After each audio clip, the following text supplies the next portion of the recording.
Take your hand off her."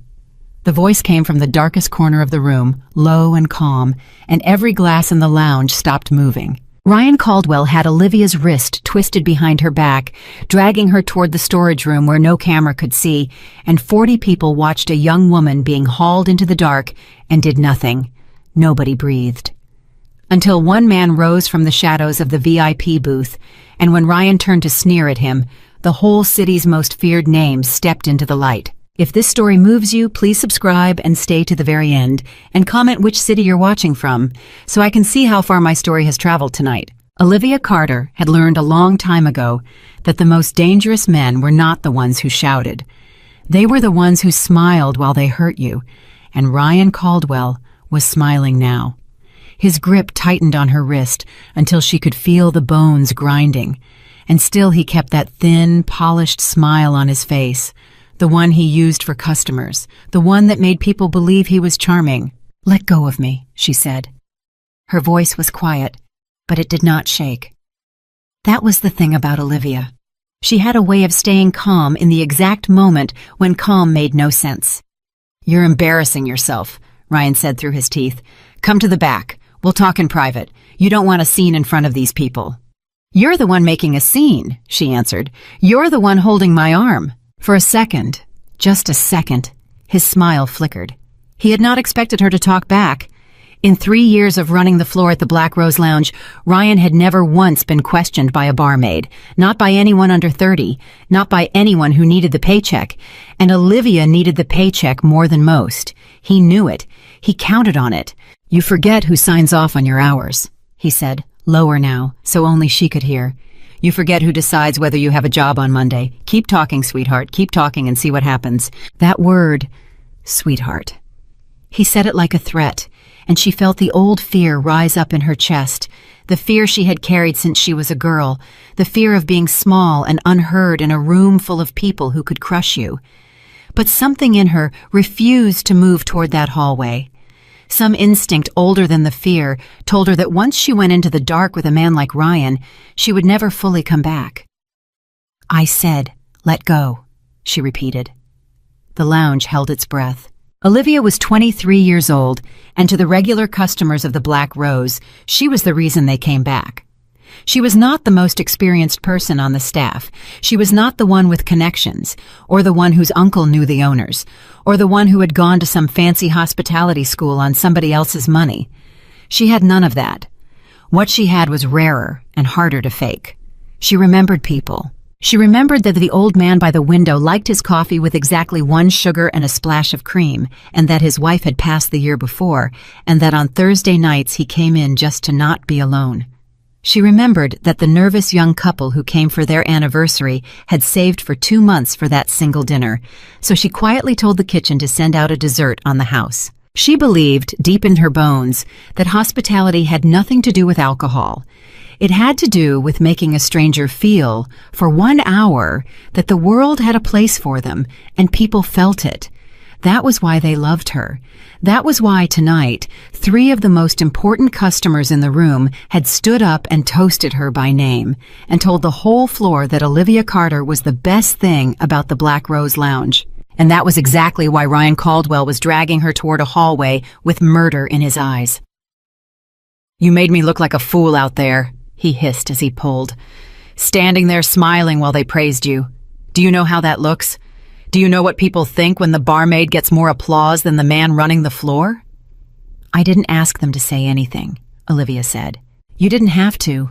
You've been working them for months, sweet little Olivia, remembering their birthdays, remembering their grandkids. You think I don't see what you're doing? You're building a name for yourself on my floor, in my house, and I am done watching it." She almost laughed, and that was dangerous, because she knew if she laughed he would explode. But the sheer twisted logic of it stunned her. She had been kind, and to a man like Ryan, kindness looked like a weapon aimed at him. He could not imagine that a person might simply be good. He could only imagine that she was scheming, the way he schemed, because his own heart was the only map he had of the human heart, and it was a poisoned map. "Ryan," she said, softer now, trying one last time to reach whatever was left in him. "I'm not your enemy. I've never once tried to take your job. I just do my work. That's all. Please, let go of my arm and we can both go back to the floor and finish the night." For a moment she thought it might work. His grip loosened just slightly. His eyes darted around the room, and he seemed to remember, dimly, that 40 people were watching. But then his pride roared back louder than his sense, because men like Ryan would rather burn the whole house down than admit, in front of an audience, that a woman half their size had made them stop. "No," he said, "you're going to the back, and you're going to learn some respect." He pulled. Olivia's shoulder wrenched. A gasp went up from a nearby table, and somewhere in the crowd, an old regular named Harold half rose from his chair, his napkin still tucked into his collar, his mouth open to say something. But he was 74 years old, and his knees did not work the way they used to, and by the time he found his voice, the moment had already passed him by. He sat back down, ashamed, hating himself, the way good people hate themselves when they freeze. Because that was the terrible truth of that night. The Black Rose Lounge was full of decent human beings, kind grandmothers, retired teachers, a man who had spent 40 years fixing other people's cars. Not one of them wanted to see a young woman hurt, and not one of them moved. Fear does that. Fear turns a room full of good people into a wall of silent witnesses, each one waiting for someone else to be brave first. Olivia understood that, even in that moment. She had learned it the hard way. She had tried, twice before, to report Ryan Caldwell. She had gone to the owners with everything. She had names. She had dates. She had 2 other girls who had quit rather than keep working under him. Girls who cried in the break room and then simply stopped showing up. Olivia had brought all of it, carefully, respectfully, hoping that surely the people at the top would care. They had not cared. The owners of the Black Rose were investors who lived in another city and looked at the lounge as a line on a spreadsheet. Ryan kept the numbers looking good. Ryan kept the liquor cost down and the reviews up, at least on paper. And so Ryan was untouchable. When Olivia had finished laying out everything she knew, the manager the owners sent had folded his hands, looked at her with tired, uninterested eyes and said, "Ryan says you've been difficult. He says you've got an attitude problem. I'd be careful if I were you about making accusations you can't prove." She had walked out of that meeting understanding something that changed her forever. The system was not broken. The system was working exactly the way it was built to work. It protected the money.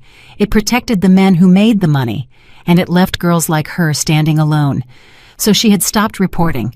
Not because she gave up on justice, but because she learned that justice, in that building, was a door that only opened from the inside, and none of them would ever let her in. Which meant that on this rainy Tuesday night, when Ryan Caldwell decided to drag her into the dark, Olivia already knew that no one was coming to save her. Not the owners, not the manager, not the 40 frightened good people at their tables. She was going to have to save herself, with nothing but her own 2 feet planted on the floor and her own refusal to be moved. So she planted them. "No," she said, loud enough this time for the whole room to hear. "I am not going anywhere with you." Ryan's face went dark red. The polished smile was gone now, and what was underneath it was ugly, the real face, the one his victims always saw at the very end. "You do not," he said, spitting each word, "get to tell me no." "I just did." He raised his other hand. And in that raised hand, in the way it drew back, there was a promise that the next thing to happen would not be an argument. It would be violence. Olivia saw it coming and she did not flinch. And later, when she tried to explain to herself why she had not flinched, the only answer she could find was that she was simply too tired of being afraid. But the blow never landed, because a voice came from the darkest corner of the room. From the VIP section, where a single man had been sitting alone in a booth all night, nursing a drink he had barely touched, watching everything with eyes that missed nothing. The voice was not loud. That was the strange part. In a room this tense, you would expect a shout. Instead, the voice was low and even and almost gentle, and precisely because it was gentle, it cut through the noise like a blade through silk. "Take your hand off her." Everyone turned. The man was rising slowly from the shadows of the corner booth. He was tall, dressed in a dark suit that had clearly not come off any rack, and he moved with the unhurried confidence of someone who had never in his adult life had to hurry for anyone. His face was calm, too calm. There was a stillness in him that made the hair on the back of your neck stand up, the stillness of deep water, the kind that hides a current strong enough to drown you. Ryan turned, still holding Olivia's arm, and looked the stranger up and down. And here Ryan made the first of many mistakes he would make that night. He saw a customer. Just another customer. A well-dressed man who thought money gave him the right to interrupt. "Sit down," Ryan said, and he actually laughed. A short, ugly bark of a laugh. "This is staff business. It doesn't concern you." The stranger took another step forward. His hands were loose at his sides. He was not clenching his fists. He did not need to. "You're wrong," he said in that same soft voice. "It concerns me very much. Now I'm going to say it one more time, and I want you to listen carefully. Take your hand off her." "Or what?" Ryan sneered. He was playing to the room now, the way a bully plays to a room, trying to win back the crowd he had lost. "You gonna call the manager? Go ahead. I am the manager. I run this floor, and you're just some guy who's had too much to drink, sticking his nose where it doesn't belong." Olivia watched the stranger's face, and she saw something there that Ryan, in his arrogance, completely missed. She saw that the man was not angry. That was what frightened her most. An angry man you could understand. An angry man was still human, still swept up in feeling. But this man was not angry. He was calculating. His eyes moved from Ryan's face to the hand on Olivia's wrist, to Olivia's own face, checking, in a single sweep, whether she was hurt. And when he was satisfied she was frightened but unharmed, his eyes went back to Ryan, and in them was a coldness that had nothing to do with temper and everything to do with a decision already made. "You run this floor," the stranger repeated slowly, as if tasting the words. "Is that what you said?" "That's right," Ryan snapped. "So unless you want to be thrown out, sit down and mind your own business." The stranger nodded, as though Ryan had confirmed something for him. Then he reached into his jacket, unhurried, and Ryan flinched, actually flinched, because for one wild second even he did not know what was about to come out of that jacket. But it was only a slim leather wallet. The man opened it, took out a single card, and held it up between two fingers so the light caught it. "My name," he said, "is Vincent Moretti." The name landed on the room like a stone dropped into still water. Olivia felt it more than heard it. She saw a woman 2 tables over put her hand to her mouth. She saw Harold, the old regular, go very pale. She saw 2 businessmen at the bar exchange a look and slowly, quietly, set down their drinks, as if any sudden movement might be unwise, because everyone in Chicago knew that name. Vincent Moretti was a name that people said carefully, in low voices, the way you might speak of a storm you had survived.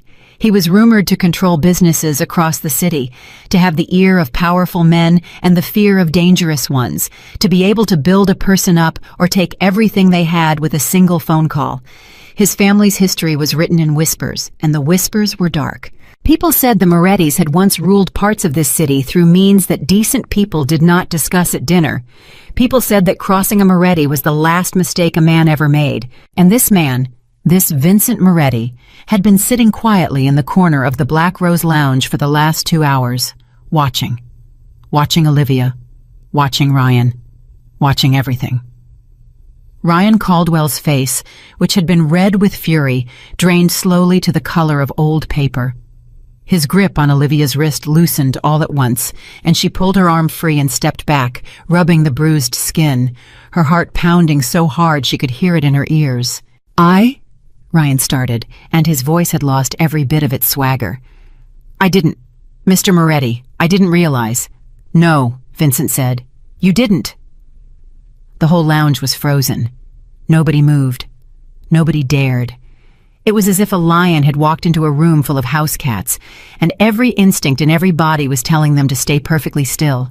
Vincent turned his eyes to Olivia for the first time fully, and she braced herself, because she did not know what to expect.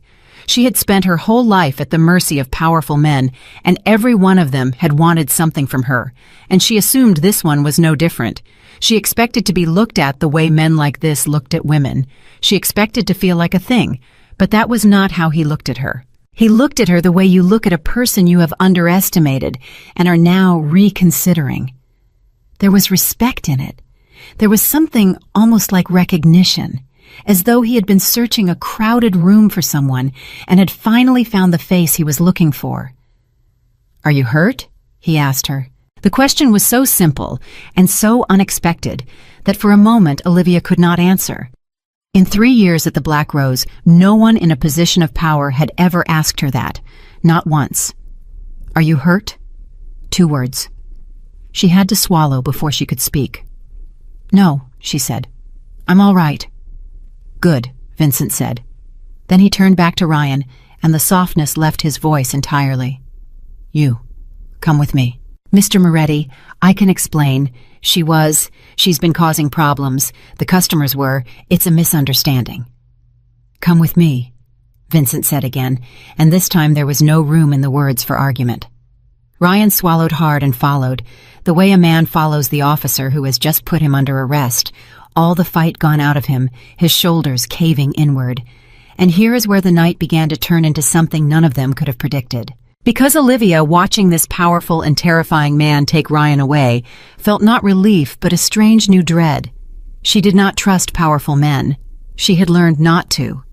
And she could not shake the feeling that she had simply traded one dangerous man for another, that she had been rescued by a wolf from a jackal, and that the wolf would want his payment in time. She stood there in the middle of the lounge, 40 faces staring at her, and she did not feel saved. She felt watched. She felt owned. And she hated that feeling more than she had ever hated Ryan. What she did not know, what she could not have known standing there with her wrist still aching, was that Vincent Moretti had not come to the Black Rose Lounge by accident. He was not just another rich man out for a drink. He owned the building. He owned the lounge. He had bought it 3 weeks earlier, quietly, through a company that hid his name as part of a decision he had made to change his life. And he had come tonight, alone, sitting in the shadows where no one would recognize him, for one simple reason. He wanted to see, with his own eyes, how his new investment was really run. Not the polished version the manager reported, the real version. The version that only showed itself when the people in charge thought no one important was watching. And what he had seen had told him everything. He had seen a supervisor who bullied his staff, who took credit for their good work and blamed them for his own failures, who created an atmosphere of fear that seeped into every corner of the room. And he had seen, standing against all of it, a young woman who refused to break. He had watched Olivia for nearly 2 hours before Ryan ever laid a hand on her. He had watched her carry drinks and soothe difficult customers and cover for a nervous new busboy who kept dropping things. He had watched her kneel by an elderly woman's table and listen, really listen, to a long story that had nothing to do with the restaurant and everything to do with a woman who was lonely. He had watched her do 100 small kind things that no one was paying her to do, that no one would ever thank her for, that showed up on no spreadsheet anywhere. And Vincent Moretti, who had spent his whole life around people who performed kindness when it was useful and dropped it the second it was not, had recognized in Olivia something he had almost stopped believing existed. He had recognized a person who was kind because that was simply who she was, whether anyone was watching or not. He had built an empire. He had power most people could not imagine. And in the middle of an ordinary lounge on an ordinary rainy night, he had seen something worth more than all of it, and he was not the kind of man to let it slip away. In a quiet office at the back of the building, with the door closed and the noise of the lounge muffled to nothing, Vincent Moretti did not fire Ryan Caldwell. That surprised everyone who heard about it later. They expected the Mafia boss to destroy the man on the spot, to have him thrown out onto the wet street, to make an example of him. That would have been the easy story. That would have been the story everyone expected from a Moretti. Instead, Vincent sat down behind the desk, folded his hands, and said, "Sit." Ryan sat. "Tell me about the numbers," Vincent said. "The numbers? This lounge is losing money. Slowly, quietly, but it's losing money, and it has been for a year. I want to know why. And I want you to tell me the truth because I already know most of it. And I'll know the moment you lie." So Ryan talked, and the more he talked, the more the picture came into focus, and it was not the picture Ryan meant to paint. He blamed the staff, he blamed lazy workers and difficult customers and bad luck. But every time he blamed someone below him, Vincent quietly asked one more question, and one more, and slowly the truth bled out from between Ryan's careful lies. The good employees kept leaving. The best ones lasted a few months and then quit. The reviews praised the service and never the management. Customers came back for specific staff members, and when those staff members left, the customers left with them. The lounge was not failing because the workers were bad. It was failing because the leadership was destroying the very people who made it worth coming to. Every kind, talented, hard-working person Ryan drove out of that building took a little piece of the lounge's soul with them. And Olivia Carter, the young woman he had tried to drag into a storage room tonight, was the last real reason anyone still came through the door. Vincent understood something that night that most powerful men spend their whole lives failing to understand. A business is not a building, and it is not a brand, and it is not a line on a spreadsheet. A business is people, and no amount of money or marketing can save a place that treats its best people like they are disposable. He had inherited a great deal of hard knowledge from his family, most of it ugly, but this one truth he had earned himself, and it had cost him more than he ever told anyone. When he finally walked back out onto the floor, the lounge had mostly emptied. The rain was still coming down outside, and Olivia was there, wiping down the marble bar with slow, careful strokes, the way you do a familiar task when your hands need something to do while your mind is somewhere else entirely. She looked up when she heard him, and she went still, and he saw the wariness in her eyes, and it did not offend him. It told him she was smart.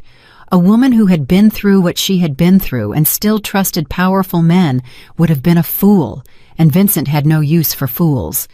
"You didn't fire him," she said. It was not a question. There was an edge in it. "No," Vincent said. "Not yet." "Why not? You saw what he did." "I did." "Then why is he still here?" Vincent came closer and rested one hand on the back of a chair, and he studied her face in the low light, and when he spoke, his voice was quiet and honest in a way that surprised her. "Because firing him tonight would have felt good, and things that feel good and things that are right are not always the same thing. I need to understand exactly what he's done, all of it, before I decide what happens to him. If I move too fast, I lose the chance to fix everything that's broken here." "And a lot is broken here, Miss Carter, isn't it?" She was quiet for a long moment. Then she nodded, slowly. She had not expected that answer. She had expected a threat or a favor or one of those speeches powerful men gave when they wanted you to be grateful. She had not expected honesty, and honesty from a man like this unsettled her more than any threat could have. "You know my name," she said. "I've known it since about 9 o'clock tonight," Vincent said. "I've been watching you work. You're very good at this, better than anyone else on this floor, and I suspect you've always been the reason this place stays afloat, and I suspect no one has ever once told you so." Olivia set down the cloth. Her hands were shaking now, though she could not have said whether it was from the aftermath of Ryan or from the shock of being seen, truly seen, for the first time in longer than she could remember. "What do you want from me?" she said, and she braced for the answer. And Vincent Moretti, the most feared name in Chicago, looked at this exhausted, frightened, unbreakable young woman across the ruins of an empty lounge and gave her an answer that would change the course of both their lives. "I want to offer you a job," he said. "A real one. I'm developing a new hospitality project across the city, and I need someone to help build it from the ground up, not to serve drinks, to lead, to hire the right people and treat them the way you clearly wish you'd been treated. I've watched you all night, and I think you already know how to do this better than any consultant I could hire. I'm not offering you charity, and I'm not offering you sympathy, because I can see you'd throw both back in my face. I'm offering you an opportunity. The question is whether you're brave enough to take it." The rain fell. The empty glasses caught the light, and Olivia Carter stood at the marble bar where she had spent 3 years being underestimated, staring at a door that had suddenly, impossibly opened in front of her, and every wound she had ever carried told her not to walk through it, and something newer and quieter and stronger told her that she had already spent too much of her life standing still. "Why me?" she whispered. "You don't even know me." I know enough, Vincent said. I know you stood in the middle of a room full of people who wouldn't help you, and you refused to move. Do you have any idea how rare that is? I've spent my whole life around powerful people, and almost none of them would have done what you did tonight with nothing to protect them. So I'll ask you again, and then I'll leave you to think. Are you brave enough to take it? And Olivia, who had spent her whole life believing that people like Vincent Moretti lived in a world she could never enter, felt the ground shift beneath her feet. She did not know that this man had scars of his own, buried deeper than hers. She did not know the weight of the name he carried, or the war he was quietly fighting to become someone different from everyone who had come before him. She did not know that in choosing her, he had just made an enemy of the man in the back office, and that Ryan Caldwell was already, even now, beginning to plan a revenge that would one day threaten to burn both their lives to the ground. All she knew, standing there in the quiet, was that for the first time in 3 years, someone had looked at her and seen not a barmaid, not a weakness, not a thing to be used, but a person with something the whole world had somehow missed. She looked at Vincent Moretti for a long time, and then, very slowly, she nodded. The first week, Olivia woke up every morning certain she had made a terrible mistake. She would open her eyes in the small apartment she shared with nobody, stare at the ceiling, and run through the whole thing again. A man she did not know, a name that made grown men lower their voices, a job that had appeared out of nowhere in the middle of the worst night of her life, offered by the one person in Chicago she had the most reason to fear, and she had said yes. She had actually said yes. "You're out of your mind," her friend Dana told her over the phone the night before Olivia was supposed to start. "You know who that family is. You know what they do." "Did," Olivia said. "What they did." "You don't know that. You don't know anything about him except that he's rich and scary and he wants you working for him." "Olivia, sweetheart, listen to me. Men like that don't hand out opportunities. They hand out debts, and one day they come to collect." Olivia had lain awake most of that night, turning Dana's words over. Because Dana was not wrong.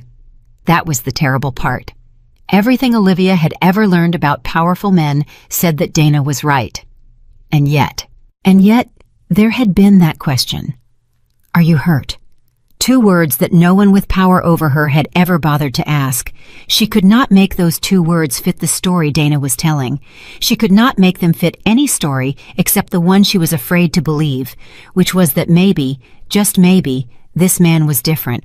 So she went. The address Vincent had given her was not a restaurant. It was a building, half-finished, a gutted old bank on the edge of downtown, with scaffolding up the front and plastic sheeting over the windows. When Olivia walked in, she found him standing in the middle of the raw concrete floor in a suit that cost more than she made in 3 months, talking to a foreman. And when he saw her, he stopped mid-sentence and turned like she was the only thing in the room worth looking at. "You came," he said. "You sound surprised." "I am a little. I gave you every chance to run. Most people would have." "I'm not most people," Olivia said, and she watched something move across his face that might have been a smile if he ever let himself finish one. "No," Vincent said. "You're not. That's the whole point." He walked her through the building, and this was the first thing that cracked the wall Olivia had built around herself, because he did not talk to her the way a boss talks to an employee. He asked her questions, real ones. Where should the bar go and why? What made a person feel welcome the second they walked through a door, and what made them feel like they were being processed? How did you train a young server to care about a stranger's night without burning out and losing themselves? And every time she answered, he listened, actually listened, his head tilted slightly, filing her words away like they mattered. "Most people who own places like this," she said finally, stopping in the middle of the empty floor, "they don't ask the staff anything. They tell."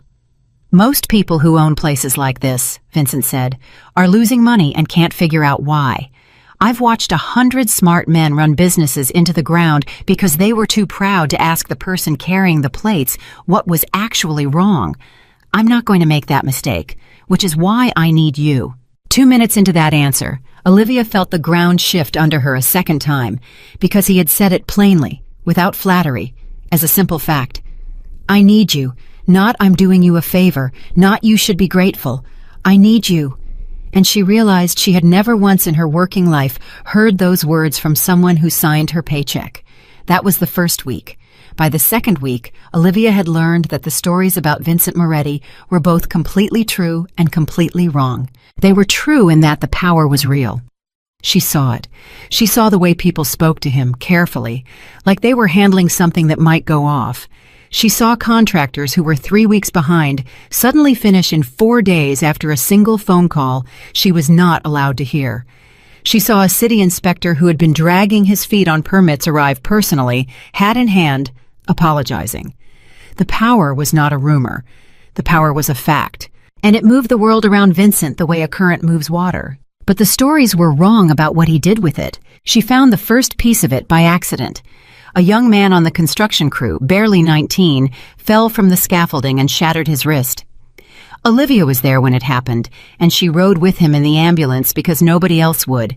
And in the hospital waiting room, she overheard the boy's mother, a small, tired woman who spoke very little English, weeping to a nurse that she did not know how they would pay for any of it. The family had no insurance. The father had left years ago. This boy's paycheck was the whole reason the lights stayed on. Olivia went back to the site, sick to her stomach, ready to fight Vincent about it, ready to tell him that a man who could summon city inspectors could surely find a way to help a broken boy. She rehearsed the speech in her head the whole way, and when she found him and started in on it, he simply looked at her, confused, and said, "The hospital bill's already covered. The mother's rent is covered for 6 months. The boy's on full pay until the wrist heals, and there's a job waiting when he's ready. I made those calls an hour ago. Why are you upset?" Olivia stood there with her whole speech dying in her throat. "You already," she started. "You didn't tell anyone." "Why would I tell anyone?" "Because people would think better of you." Vincent looked at her for a long moment, and something in his face closed like a door. "I don't do it so people will think better of me," he said quietly. "I do it because a boy fell off my scaffolding, and it's my scaffolding. If I needed people to clap, I'd be no better than the man who tried to drag you into a storage room to protect his little kingdom. You do a good thing because it's good. The second you need an audience for it, it stops being good and starts being a performance." He turned back to the plans on the table. "Go home, Olivia. It's late." She did not go home. She stood there and she watched him work, and she felt the wall around her heart crack a little further, and it frightened her because she had built that wall for good reasons. By the third week, she had stopped counting the reasons. There was the day she found him alone in the half-finished space long after everyone had gone, sitting on an overturned bucket, going through the personnel files of every single person who would work in the building, not skimming, reading. He knew the name of the man who would run the kitchen and the name of the man's wife, and the fact that the man had a daughter starting college in the fall. He knew that one of the dishwashers Olivia had hired was a recovering addict 18 months clean. And instead of using it as a reason to reject him, Vincent had quietly arranged that the man's schedule would never conflict with his recovery meetings. "How do you remember all this?" Olivia asked, sitting down on a bucket across from him. "My father remembered everything about his enemies," Vincent said without looking up. "Every weakness, every debt, every fear. He used to say the man who knows the most about you owns you." He turned a page. "I decided a long time ago I'd remember everything too, just for the opposite reason. I want to know what my people need so I can give it to them before they have to ask. My father used knowledge to trap people. I'm trying to use it to set them free." He finally looked up, and there was something raw in his eyes, something he did not usually let show. "It's the same skill, Olivia. That's the part nobody understands. It's the exact same skill. The only thing that changes is what you pointed at." That was the night Olivia understood that she was working for a man at war with himself. And that understanding was the twist that changed everything. Because up until that moment, she had been trying to figure out whether Vincent Moretti was a good man or a bad man. And the answer, she finally saw, was that he was neither and both. He was a man who had been handed a terrible inheritance and was fighting, alone, every single day, to become something his blood said he could never be. He was not good the way a man is good, who was raised gently and never tempted. He was good the way a man is good who has to choose it, over and over, against everything in him and everything behind him. And that, Olivia realized, was a harder and rarer and more painful kind of good than she had ever imagined. She started to look at him differently after that, and he noticed. "You're staring," he said one afternoon, not unkindly. "I'm trying to figure you out." "How's it going?"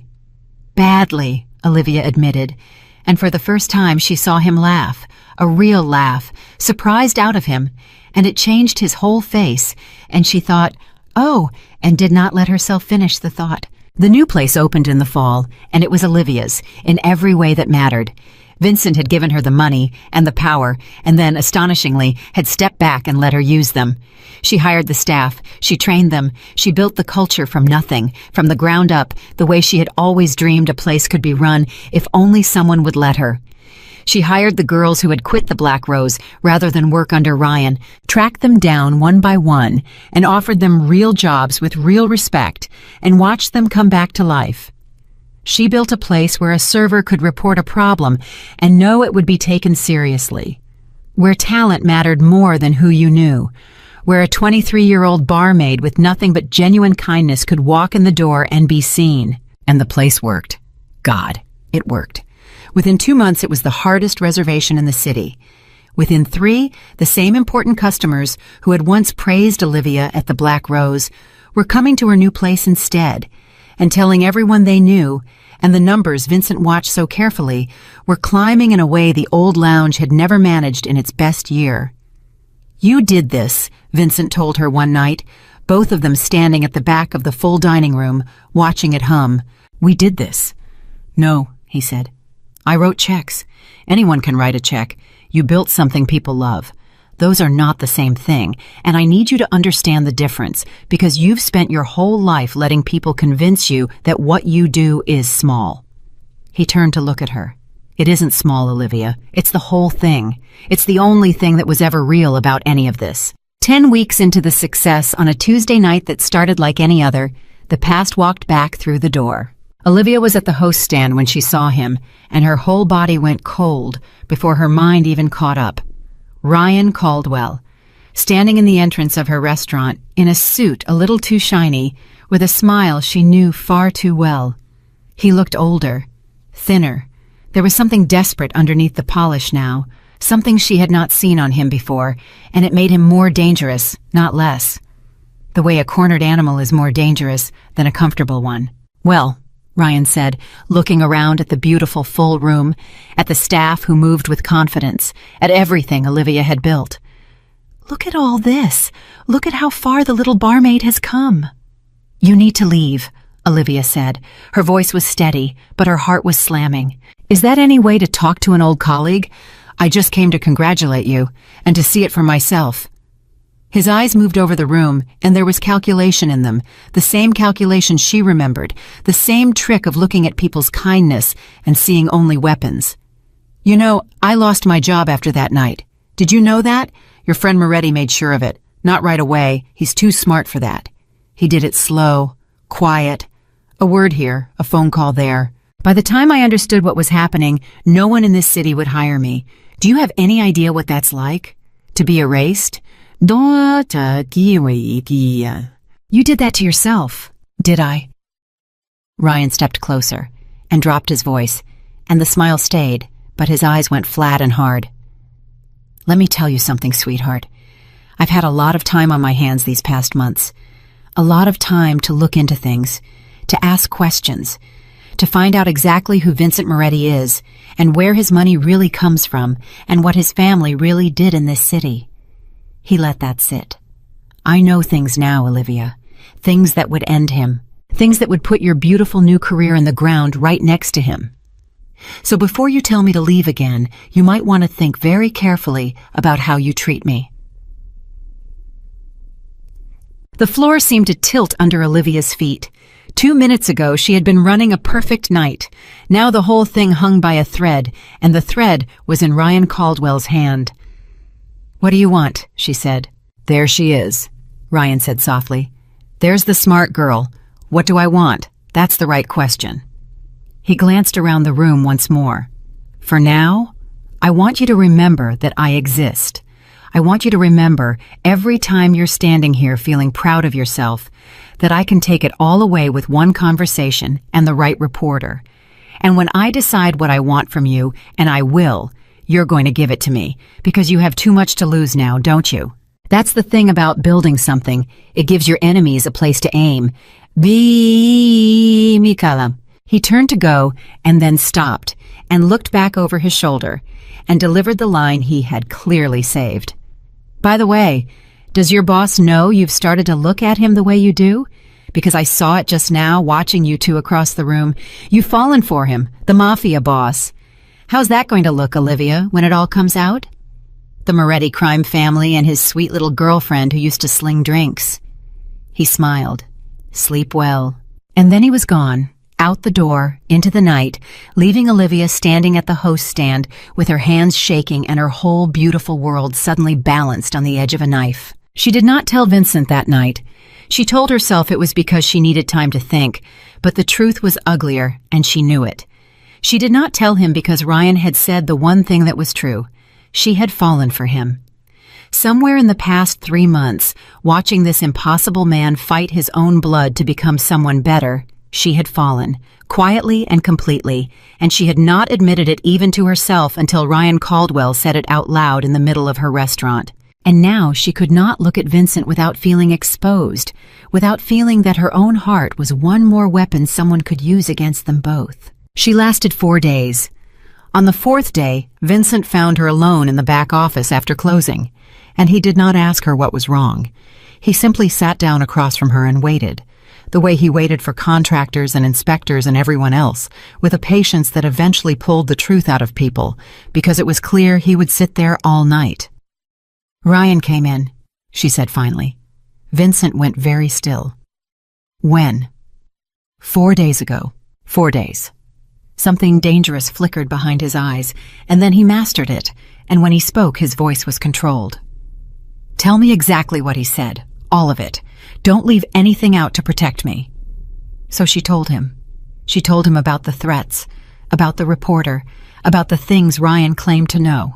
And Vincent listened without moving, and his face gave nothing away, and when she finished, he was quiet for a long time. He's not bluffing, Vincent said at last, about knowing things.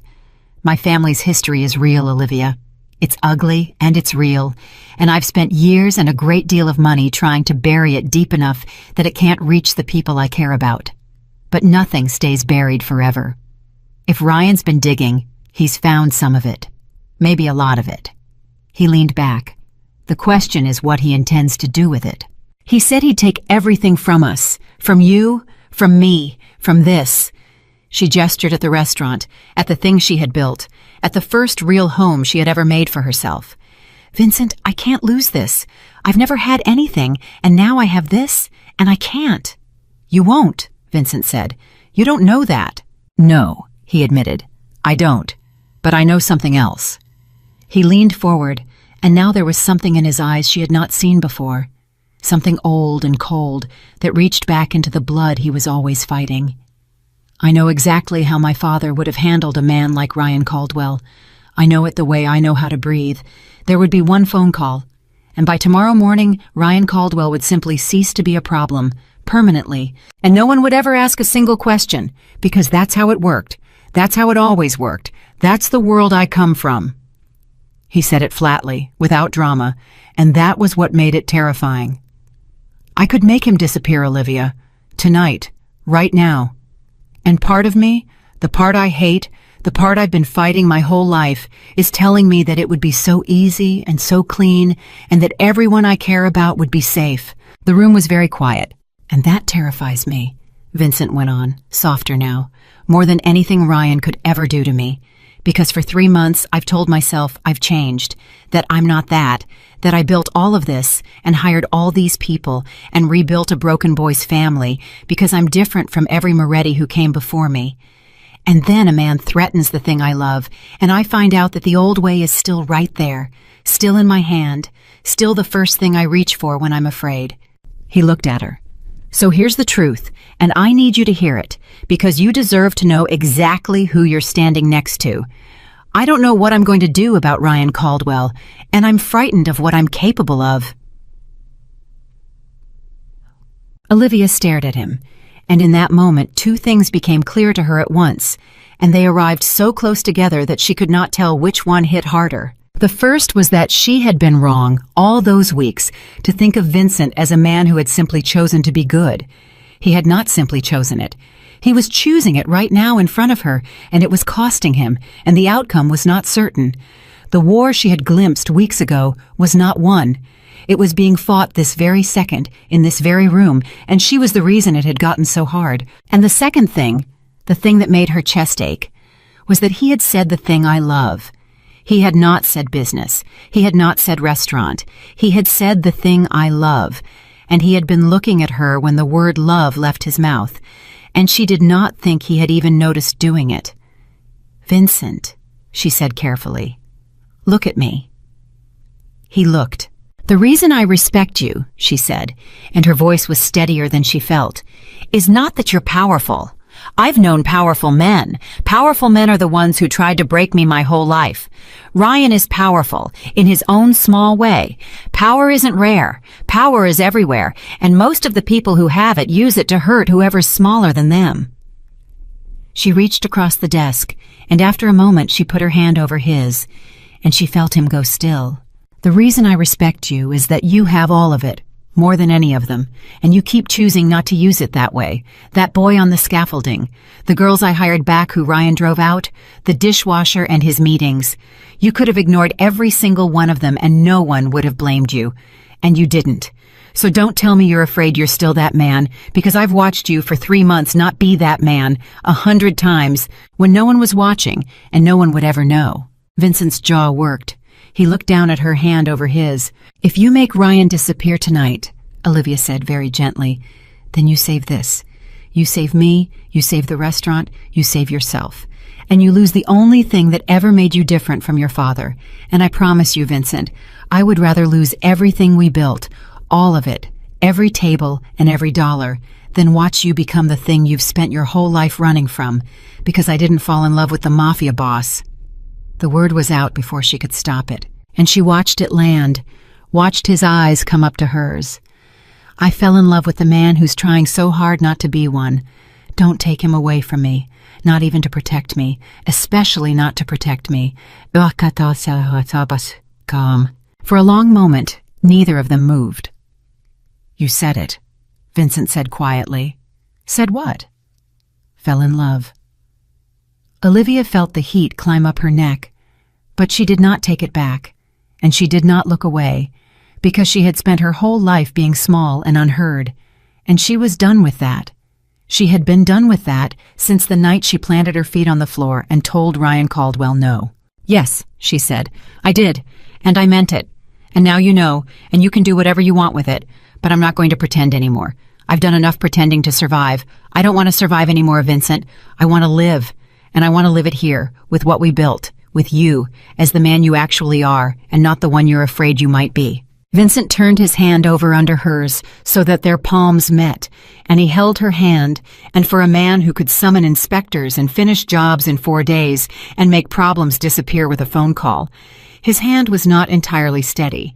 "Then I'm not going to make the call," he said. "I want you to understand what that means. It means the hard way. It means Ryan keeps whatever he's found, and we deal with him like people, in the daylight with lawyers and evidence and the slow grinding machinery of doing things right, and it might not work, and we might lose. The clean way would work. The clean way always works. That's what makes it so dangerous. But I'm not going to do it, and the only reason in the world is that you asked me not to." He let out a breath. "My father would have called me a fool. He'd have said I chose a woman's feelings over my family's safety, and that it would get us both killed." "Your father," Olivia said, "is exactly who you're not." Something broke open in Vincent's face then. Some grief he had been carrying so long he had forgotten it was there. And for just a second, Olivia saw all the way down to the boy he must have been. The boy handed a name like a loaded gun and told it was his whole future. And she understood, finally and completely, why he had watched her for 2 hours in the corner of that lounge. He had not been looking at a barmaid. He had been looking for proof. Proof that a person could be kind in a hard world and survive it. Proof that goodness was not just a weakness to be exploited.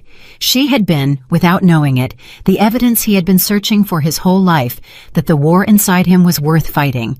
"There's something you should know," Vincent said, and his voice had changed, gone lower, and Olivia felt the ground shift again, the way it always did with him, the way it always did right before the floor gave out. "About why I was really at the Black Rose that night. I've let you believe it was chance. It wasn't entirely chance." Olivia's hand tightened on his. "What do you mean?" "I told you I bought the lounge to check on my investment. That's true, but it's not the whole truth." He looked at her steadily, deciding something, and then he decided it. "One of the girls who quit, one of the ones Ryan drove out, the ones you hired back. Her name is Sophia." "Sophia? Yes. She works Thursdays now. She's wonderful. What about her?" "Sophia is my cousin," Vincent said. The words hit Olivia like cold water. "She didn't know who I was. Not really. We're not close. The family scattered years ago, and I've kept my distance from all of it on purpose. But she knew enough to reach out once when things got bad. She sent me a message. She told me there was a supervisor at a lounge I'd just quietly invested in who was destroying people, who had made her quit, who had made 2 other girls quit. And she told me there was one girl left who was holding the whole place together, taking all of it on herself, standing between Ryan and everyone weaker than her, and that this girl was going to break soon too, and no one was going to help her because no one ever helped anyone in that place." Vincent's grip tightened. "She told me the girl's name was Olivia Carter, and she asked me, since I owned the building now, if I could please do something before it was too late." Olivia could not breathe. "So I went," Vincent said. "I sat in the corner, and I was going to watch for an hour and quietly fire Ryan the next day through a manager and never get involved, because getting involved is exactly what a Moretti is supposed to never do." His eyes held hers. "And then I watched you for 2 hours. And I saw everything Sophia said was true, and more than she said. And then I watched Ryan put his hand on you, and I watched a room full of people do nothing, and I heard you say no when you had absolutely no reason to believe anyone would back you up." He shook his head slowly. "I didn't stand up that night to protect my investment, Olivia. I stood up because in 20 years of walking away from things that weren't my business, you were the first person I couldn't walk away from. I didn't plan it. I didn't want it. It ruined every rule I'd made for myself, and I'd do it again 1,000 times." The office was silent. Somewhere out in the dark restaurant, a chair settled. The heating clicked on, and Olivia Carter, who had walked into the Black Rose Lounge 3 months ago believing she was invisible, sat holding the hand of the most feared man in Chicago and understood that she had never once been invisible at all. Someone had seen her. Someone had asked for help on her behalf when she did not even know it. A chain of small human decencies, one girl reaching out for another, had reached all the way up into the darkest corner of the city and pulled a dangerous man out into the light. "Sophia never told me," Olivia whispered. "I asked her not to. I didn't want you to feel you owed anyone anything. You didn't take this job because of a favor. You took it because you earned it, and I need you to keep believing that, because it's true." Olivia laughed, wetly, and wiped her eyes with the back of her free hand. The whole time I've been trying to figure out if I could trust you, and you'd already, before you even knew me, you'd already—" "Yes," Vincent said simply, and then the moment, which was the tenderest moment of Olivia's entire life, was shattered by the buzz of Vincent's phone against the desk. He glanced at it, and Olivia watched his face change, watched the softness drain out of it, and something hard and cold and ready take its place, and she knew, before he said a word, that the war they had just been talking about had stopped being a conversation and become real. "What is it?" she said. Vincent set the phone down slowly. When he looked up, his eyes had gone flat, the way they had gone flat the night he told Ryan to take his hand off her. "It's Ryan," he said. "He's not waiting anymore. He's called a meeting, tomorrow night. The investors, the press, a room full of the most important people in this city, all invited to a private event at the old Black Rose. My old Black Rose." Vincent's jaw tightened. He's going to stand up in front of all of them, with you and me both in the room, and he's going to tell them everything he's found about my family.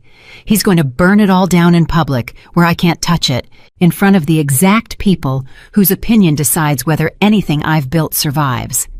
He stood slowly, and the man who rose from that chair was not the gentle boss who read personnel files on an overturned bucket. It was something older and harder that had been sleeping in his blood his whole life. "He's forcing my hand, Olivia. He knows I won't hurt him with witnesses everywhere. He's made himself untouchable and dangerous at the same time. It's smart. God help me, it's genuinely smart." Olivia stood too, her heart pounding. Everything she had built and everything she had just confessed hanging in the balance. "Then what do we do?" she said. And Vincent Moretti looked at the woman he loved in the restaurant she had built out of nothing but kindness on the night before a man walked into a crowded room to destroy them both. And for the first time since she had known him, he did not have an answer. Neither of them slept that night. Vincent stayed at the restaurant until nearly 4 a.m. on the phone in the back office, and Olivia sat on the other side of the desk and listened to a side of him she had never heard. Not the tender man who read personnel files, not the man who covered a broken boy's hospital bill in silence. This was the third Vincent, the one the whole city was afraid of, the one who made calls at 3 a.m. and got answers. And it frightened her a little to see how easily he could become that man when he needed to. "I want everything he's touched in the last 6 months," Vincent said into the phone. "Every reporter he's contacted, every meeting he's taken, who's funding him because a man who can't get hired in this city doesn't rent out a private room at the Black Rose on his own money. Someone's behind him. Find out who." He listened. "I don't care what time it is. Find out who." When he finally hung up, Olivia asked the question that had been sitting in her chest for hours. "You said someone's funding him. You really think Ryan isn't doing this alone?" "Ryan Caldwell is a small man with a big grudge," Vincent said. "Small men with grudges are easy to use. Somebody found him at the bottom, gave him money and a purpose, and pointed him at me. He thinks he's getting revenge. He doesn't understand he's a weapon in somebody else's hand." Vincent rubbed his eyes, and for a moment he just looked tired. The question is whose hand? And why now? And what they actually want, because it isn't Ryan's little wounded pride. Nobody spends real money on that. 2 hours later, just after dawn, the answer came. Vincent's phone lit up, and he read the message, and Olivia watched his whole body go still in a way she was learning to dread. She had seen him go still like that twice now, and both times the floor had dropped out afterward. "What is it?" she said. Vincent set the phone down very carefully, the way you set down something you're afraid you might throw. "The man funding Ryan," he said, "is my uncle." The words did not mean anything to Olivia at first. "Your uncle? Salvatore Moretti, my father's younger brother." Vincent's voice had gone flat and strange. "The last living member of the family who still runs things the old way, the one I've spent 10 years pulling away from. When my father died, Salvatore expected me to take my father's place, to inherit the whole operation, the real operation, the one underneath the businesses. And I said no. I took the clean money, the buildings, the legitimate holdings, and I walked away from the rest of it. And I told him I was done, that the family was going to end with me." He laughed, but there was no humor in it. "You don't tell Salvatore Moretti no. I did it anyway, and he's been waiting all these years for me to fail, so he could say I told you so and pull me back in. And now he's decided he's done waiting. He's going to make me fail." Olivia's mind was racing. So Ryan isn't really about Ryan at all. Ryan's the match. Salvatore's the one holding it. Tonight, when Ryan stands up in front of the investors and burns my reputation to the ground, he'll think he's getting revenge on the man who ruined his career. But what's really going to happen is that everything I built on my own, clean, without the family, is going to collapse. And when it collapses, there'll only be one place left for me to go for help. Back to my uncle. Back into the old life. On his terms. Vincent's jaw tightened. "That's the plan, Olivia. That's the whole plan. He's not trying to destroy me. He's trying to make me desperate enough to come home."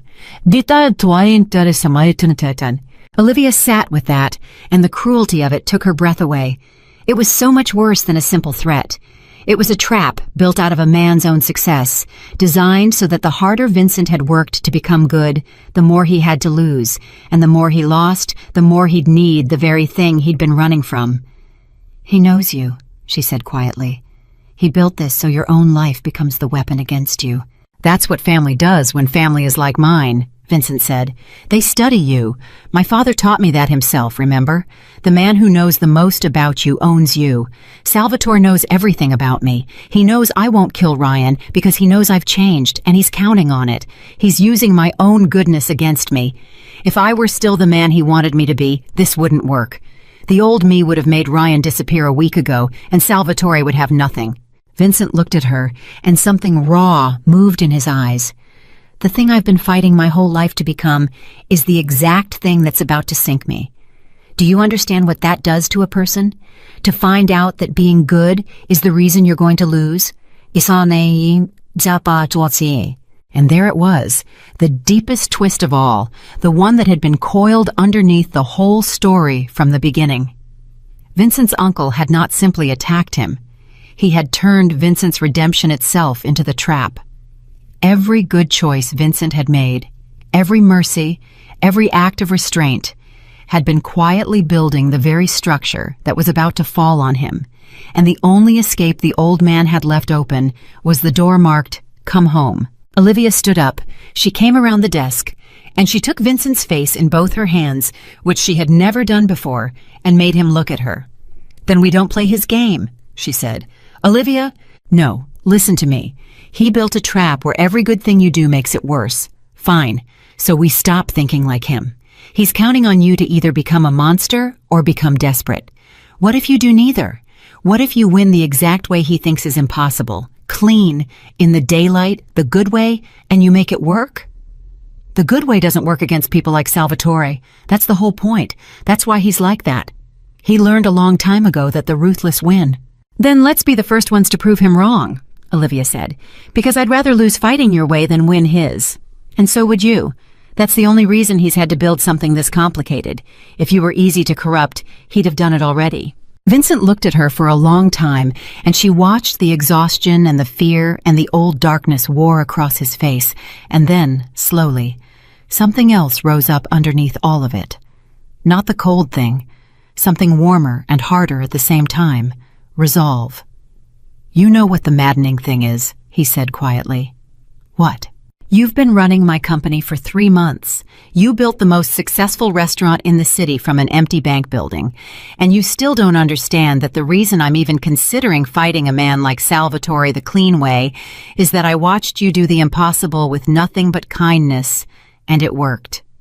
He put his hand over hers, still cupped against his face. "You're the evidence, Olivia. You've always been the evidence that the good way can win. So all right. We do it your way. God help us both." They had 11 hours until Ryan stood up in that room. They spent every one of them working. Vincent made calls, but different calls now. Not the 3 a.m. calls to dangerous men, but calls to lawyers and to a forensic accountant and to a woman named Diane, who Olivia learned had been quietly investigating financial crimes in the city for 2 decades. Because here was the thing Salvatore's clever trap had missed. It assumed Vincent's only 2 options were violence or surrender. It never accounted for a third thing, the slow, unglamorous, entirely legal power of the truth, gathered carefully and deployed at exactly the right moment. "Ryan spent months digging into my family," Vincent told Olivia, somewhere around noon, spreading papers across the desk. "But he was so busy digging into me that he never once thought about protecting himself. And Ryan Caldwell has a great deal to hide. The financial manipulation at the Black Rose, the money that went missing under his management, the invoices that never matched. I had all of it the night I investigated him back at the beginning. I just never used it, because I'd decided to handle him quietly. Salvatore's counting on my mercy. He's not counting on the fact that I already have enough on Ryan to send him to prison, and that I've been sitting on it for 3 months. Olivia stared at the papers. "You've had this the whole time, since the first week. I told you. I remember everything. My father's skill, pointed the other way." He almost smiled. "I kept it because I believe people can change, and I wanted to give Ryan the chance to walk away clean and rebuild his life. He chose not to. He chose this. So now the mercy's over, and the mercy being over is still not the same as violence. That's the part Salvatore can't imagine. There's a whole enormous space between forgiveness and murder, and my uncle's never once set foot in it because it requires patience, and patience is the one thing his kind of power never needed. But there was a problem, and Olivia saw it before Vincent said it. "If you expose Ryan tonight," she said slowly, "you stop him. But you don't stop Salvatore. Ryan goes down, and your uncle just finds another match. And now he knows you'll fight clean, so next time he'll build the trap tighter. You win tonight, and you still lose the war." Vincent looked at her with something like pride. "That's exactly right. That's exactly the trap. Beating Ryan is easy. Beating Salvatore is the thing that can't be done, because he never puts his own name on anything. He's untouchable. There's no evidence that connects him to any of it. That's how he's survived 30 years while everyone around him went to prison or worse. Then how do we— "We don't beat Salvatore tonight," Vincent said. "We can't. What we do tonight is refuse to give him what he wants. He wants me broken and desperate and crawling back. So instead, tonight, in front of everyone, I stay standing. I expose Ryan, I keep my reputation, I keep the business, and I keep my hands clean. And Salvatore watches all of it, and he understands that his best weapon just failed, and that I did it his impossible way, the clean way, and that I'm not coming home. It doesn't destroy him. Nothing destroys him. But it tells him the truth, that I'm done, that there's nothing he can dangle in front of me anymore, because everything he thinks I need, I've already built without him." Vincent's voice dropped. "The only way to win against a man like my uncle isn't to beat him. It's to stop needing anything he has. Then he has no hold on you at all." Two twists inside of one, and Olivia felt the whole architecture of it click into place. It was not a plan to win.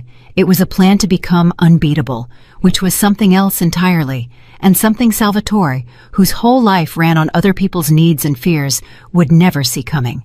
But Salvatore had one more move, and it came at 4 p.m, 7 hours before the event, and it was aimed not at Vincent, but at the one soft place Vincent had left exposed. It was aimed at Olivia. Her phone rang with a number she didn't know.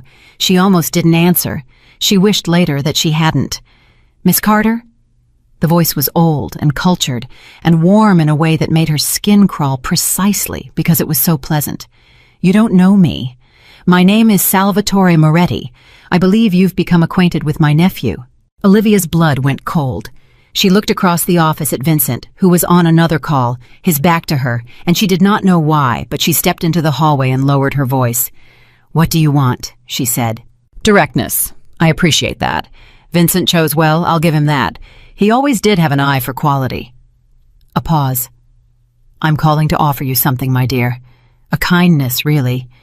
You seem like an intelligent young woman who's found herself standing very close to something that's about to explode. I'd like to offer you the chance to step away before it does." "I'm not stepping away from anything." "Let me finish. Tonight, my nephew is going to lose. I've arranged it very carefully, and I promise you whatever he's told you about his clever plans, it ends the same way. He loses the business. He loses his reputation.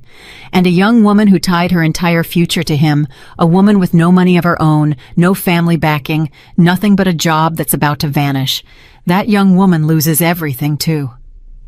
The warmth never left his voice. "Unless she's smart.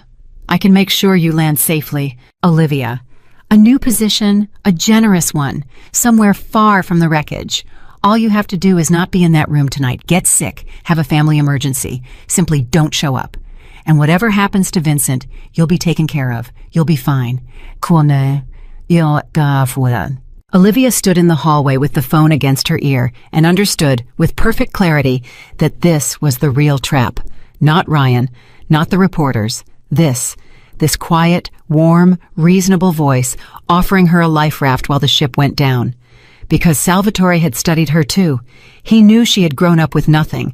He knew that having nothing does something to a person, plants a fear so deep it never fully goes away, the fear of ending up back there, of losing the little you've clawed together. He was not threatening her. He was offering her safety. And he knew that for someone who had never once in her life been safe, safety was the most dangerous offer in the world. "You've thought about this," she said quietly. I think about everything, my dear. It's why I've lasted so long. You want me out of that room because you know that if I'm there, Vincent fights harder. You know I'm the reason he's choosing the clean way. Take me out and maybe he cracks. Maybe he gets desperate. Maybe he becomes exactly what you need him to be. She was speaking almost to herself now, working it out. That's it, isn't it? I'm not a bystander to you. I'm the thing keeping him good, and you can't stand that. There was a long silence on the line. You're cleverer than I expected, Salvatore said at last, and the warmth had cooled just slightly.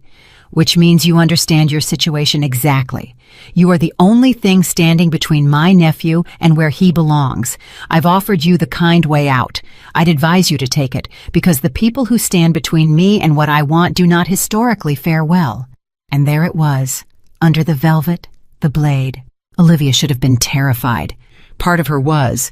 But underneath the fear, something else was rising, something she recognized, because she had felt it once before, on a rainy Tuesday night, with Ryan's hand crushing her wrist and 40 people watching her get dragged into the dark. It was the thing that had made her plant her feet, the thing that had made her say no when no one was going to help her. "Mr. Moretti," she said, and her voice did not shake. "I grew up with nothing.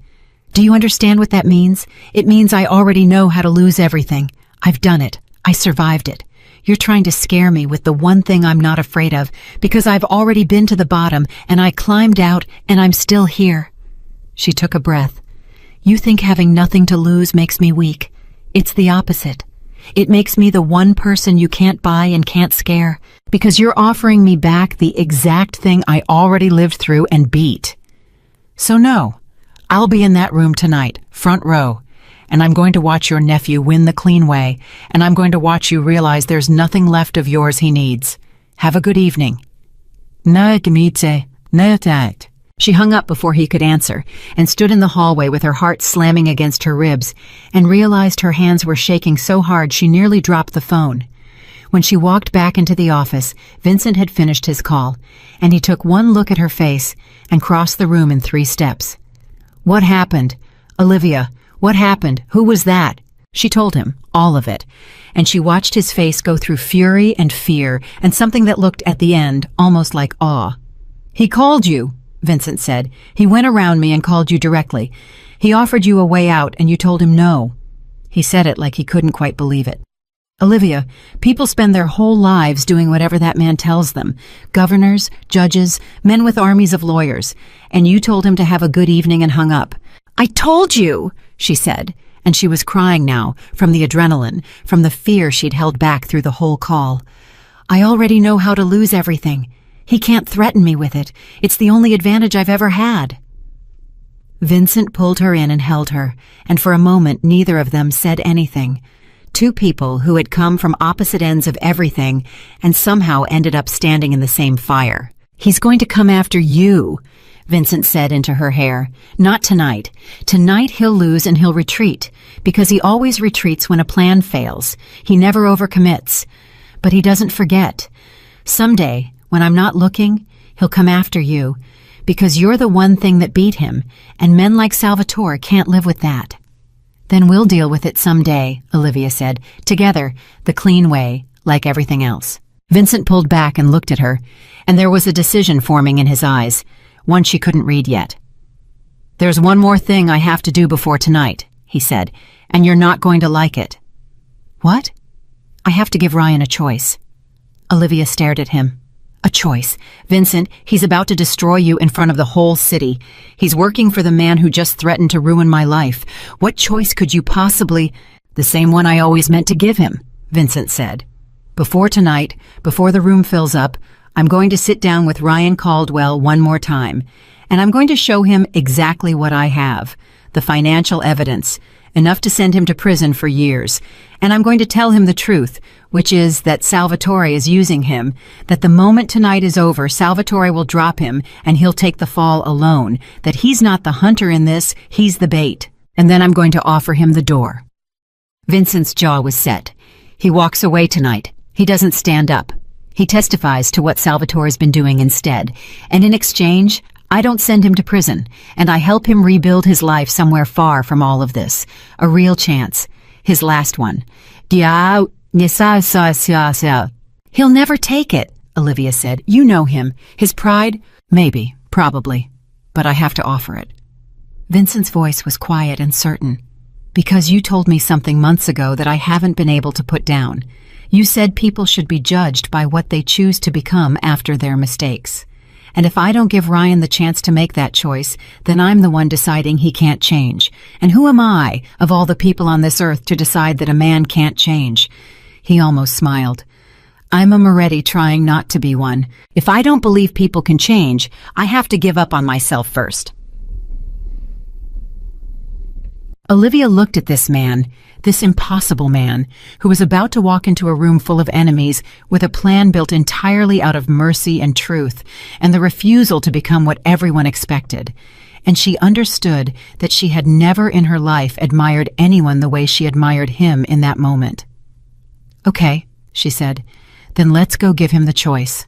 The meeting with Ryan happened at 7 o'clock. In the back office of the old Black Rose Lounge, 4 hours before the room would fill with the most powerful people in the city. Vincent walked in alone, though Olivia waited just outside the door, close enough to hear.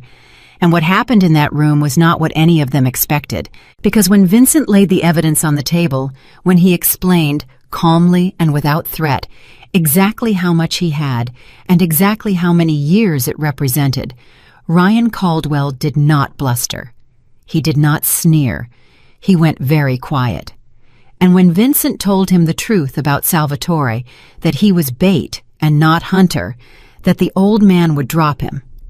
The second tonight was over, and let him take the entire fall alone, something in Ryan's face began to come apart.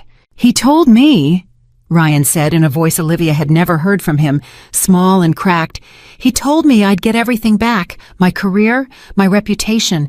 He said after tonight, I'd be the man who exposed the Moretti family, that I'd be untouchable, that everyone who blacklisted me would come crawling. He lied, Vincent said.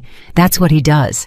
He finds men at the bottom, and he tells them exactly what they need to hear, and he uses them, and then he lets them drown. I know, Ryan. I grew up watching him do it. You're not the first man he's pointed at me, and if you go through with this, you'll just be the latest one to go to prison for him while he walks away clean. There was a long silence. Why are you telling me this?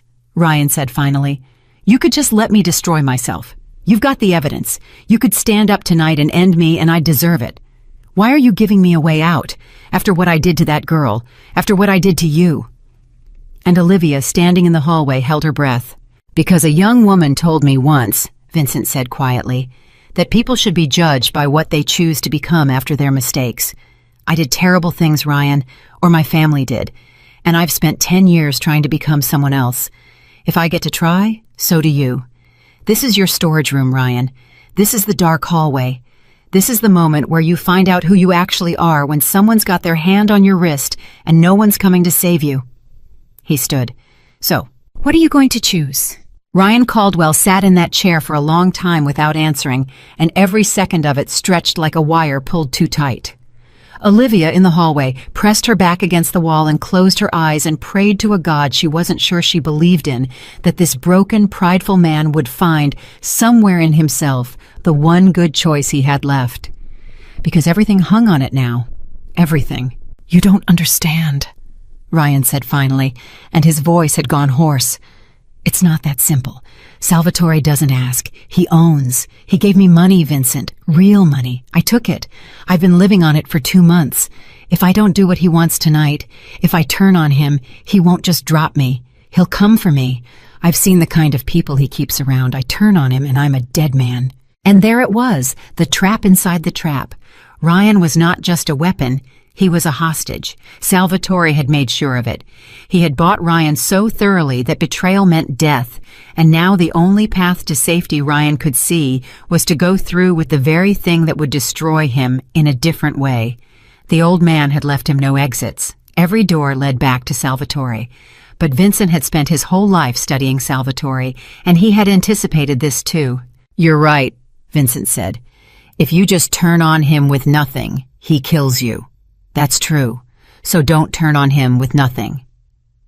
He leaned forward. Testify. Not to me. To Diane Caulfield. She's a federal investigator. She's been building a case against my uncle for 6 years, and she's never had a single witness willing to talk, because everyone who could talk is either loyal or dead. You'd be the first. And the moment you're a federal witness, Ryan, you're not a loose end anymore. You're a protected one. He can't touch you without bringing the entire weight of a federal investigation down on his head. And Salvatore is many things, but he is not stupid enough to murder a man under federal protection. The only way he wins by killing you is if you're nobody. So stop being nobody. Ryan stared at him. You're saying the way to survive him is to become more dangerous to kill than to leave alone. I'm saying the exact same thing my father taught me. Pointed the right direction for once, Vincent said. Make yourself the thing that costs too much to touch. You've spent your whole life being small enough that powerful men could push you around. Ryan Caldwell, the supervisor everyone feared but nobody respected. Bullying the people below you because you were terrified of the people above you. He said it without cruelty, just as fact, and Olivia heard Ryan's breath catch. Because it was true, and it had never once been said to him out loud. This is your chance to stop being that, not by hurting someone weaker, by standing up to someone stronger, the one thing you've never done. The silence that followed was the longest yet.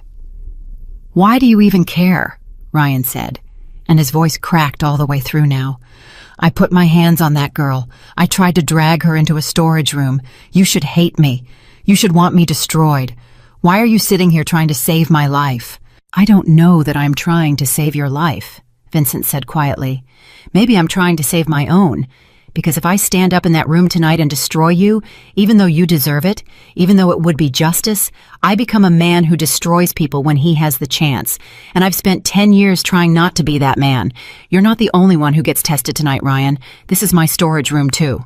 And in the hallway, Olivia put her hand over her mouth because she understood then what Vincent had understood all along. That mercy was not something you gave to people because they earned it. It was something you gave because of who you decided to be. Ryan hadn't earned a single thing, and Vincent was offering it anyway, not for Ryan's sake, but to keep his own soul from calcifying into the thing his blood kept trying to make him. Ryan Caldwell put his face in his hands, and when he looked up, something had changed in him. Some hard shell that had been there so long he'd forgotten it was a shell. And underneath it was just a frightened, exhausted man who had made every wrong choice for years and was being offered, impossibly, one more chance to choose right. Okay, he whispered. Okay, I'll testify. God help me, I'll do it. Olivia had to grip the wall to stay standing. But the night was far from over. Because it was 8 o'clock now, and in 3 hours the room upstairs would fill with the most powerful people in Chicago, and Salvatore Moretti was still out there, and Salvatore did not yet know that his weapon had just changed hands. Vincent came out of the office and found Olivia in the hallway, and he didn't have to ask how much she'd heard. She threw her arms around him, and he held her, and for one moment in the middle of the storm they just breathed. He said yes, she whispered. He actually said yes. He did. But Olivia, listen to me. This is where it gets dangerous. Right now, tonight, is the most dangerous it's been. Because Salvatore built this whole night to happen a certain way, and it's about to go wrong for him, publicly, in front of witnesses. And the most dangerous moment with a man like my uncle isn't when his plan is working. It's the instant he realizes it's failed, and he has to improvise. That's when people get hurt. He came here tonight expecting a coronation. He's about to get a funeral for everything he planned. We have no idea what he'll do when he sees it collapsing in real time. Is he here, in the building? He's here, Vincent said grimly. He wouldn't miss it. He's upstairs right now, somewhere in that crowd, waiting to watch me burn. He thinks he's about to win. And I need him to keep thinking that, right up until the last possible second, because the moment he knows the truth, he becomes unpredictable, and I have people I love in that room. At 8:30, the guests began to arrive. Olivia watched them come in from her position near the bar, the same marble bar, in the same lounge, where 3 months ago Ryan Caldwell had crushed her wrist, while 40 people watched and did nothing. The symmetry of it was not lost on her.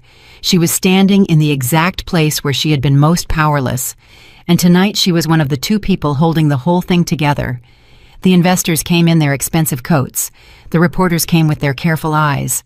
And somewhere among them, unhurried, warm, and lethal, came Salvatore Moretti. She spotted him before Vincent pointed him out. She knew him the way you know a snake in tall grass, some animal part of the brain going still and cold. He was older than she'd pictured, silver-haired and elegant, with the same warm, terrible smile she'd heard down the phone. He moved through the crowd like he owned it, and in a sense he did, shaking hands, laughing, an old lion at ease. And then his eyes found Olivia across the room, and he smiled at her, directly, and raised his glass a half-inch in a small private toast. "I see you," the gesture said.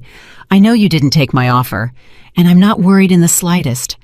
Olivia raised her chin and did not look away. She would not give him that. She had learned 3 months ago in this exact room that the one thing you never do with a predator is show it your throat.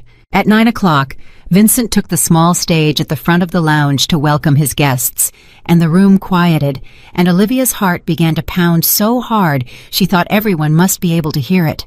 Because this was the moment. This was where Salvatore expected Ryan to rise from the crowd and begin the destruction.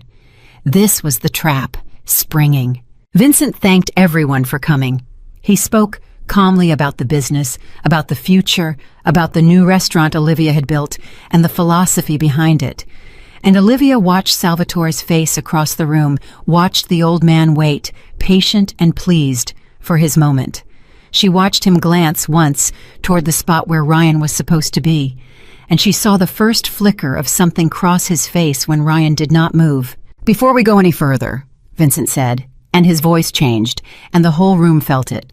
"I want to address something directly, because there are rumors about my family. There have always been rumors. Some of you have heard them. Some of you came tonight, if we're being honest, half hoping to see whether they were true." A ripple went through the crowd. "So let's not pretend. My family's history is real. My father, my uncle, the generation before me, they built part of their power through means I will not defend and will not repeat. That's the truth. I've never once said otherwise in private, and I won't insult you by lying about it in public." The room was dead silent now. This was not what anyone had expected, least of all Salvatore, whose warm smile had frozen very slightly at the edges. Because Vincent had just done the one thing that made Ryan's entire attack worthless. He had confessed it himself. You cannot expose a man who has already exposed himself. You cannot destroy a reputation with a secret the man has just told the room. In one move, calm and deliberate, Vincent had taken the bomb out of Ryan's hands and diffused it in front of everyone. "I'm telling you this," Vincent went on, "because I am not my father, and I am not my uncle. I took the legitimate parts of what my family built, and I walked away from the rest of it, and I have spent 10 years trying to build something clean.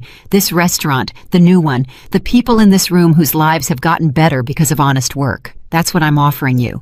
Not a family free of sin.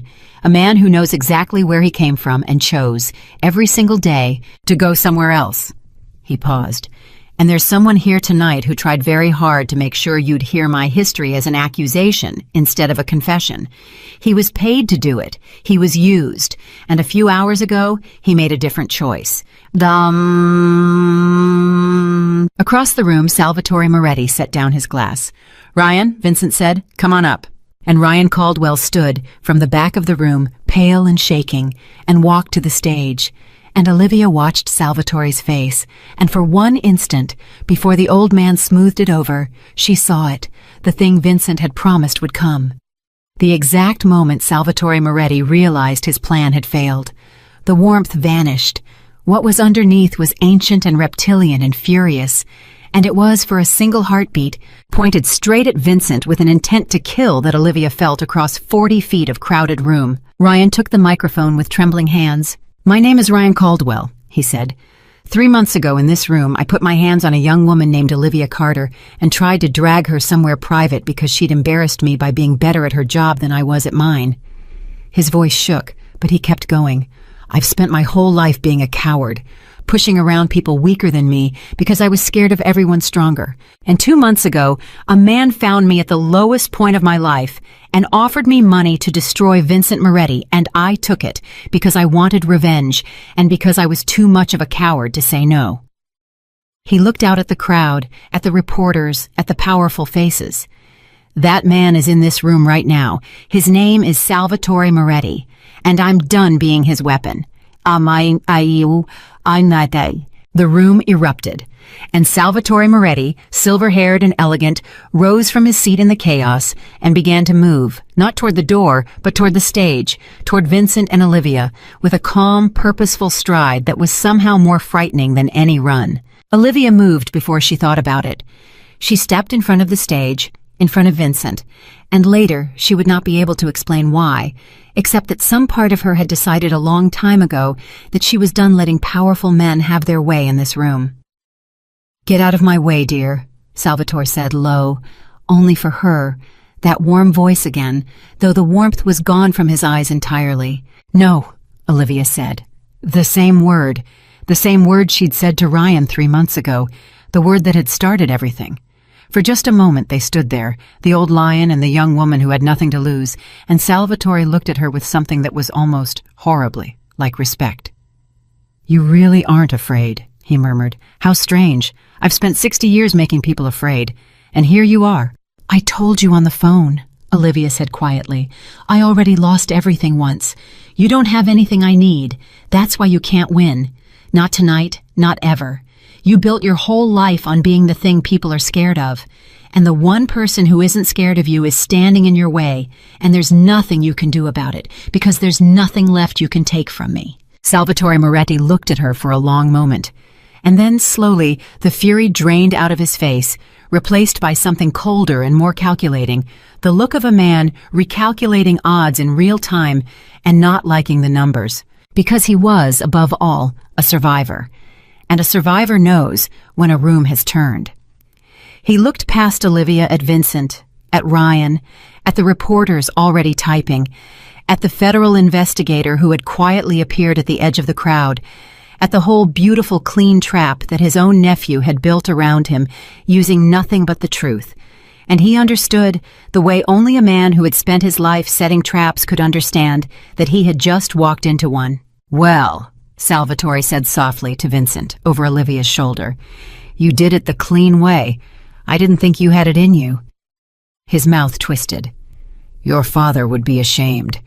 But then you never much cared what he thought, did you?" "No," Vincent said. "I didn't." Salvatore's eyes moved back to Olivia one last time. "You've made an enemy tonight, my dear. I don't forget." "Neither do I," Olivia said. "And I've got a federal investigator, 6 reporters, and a witness who'll swear to your name. Forget all you want. We wrote it down." Something flickered in the old man's eyes, and for the first time all night, it looked like fear. Just a flicker. And then he turned, unhurried to the last, and walked out of the Black Rose Lounge through the crowd that parted around him, and out into the night, a lion who had lost, walking away with his dignity because his dignity was the only thing left they couldn't take. He would not vanish. Olivia knew that.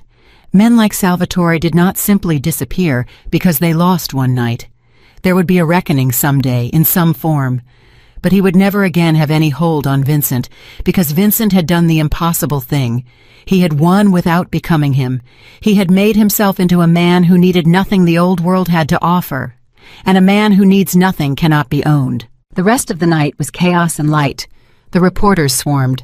Diane Caulfield took Ryan quietly aside to begin the process that would, over the coming months, unravel decades of Salvatore Moretti's careful work.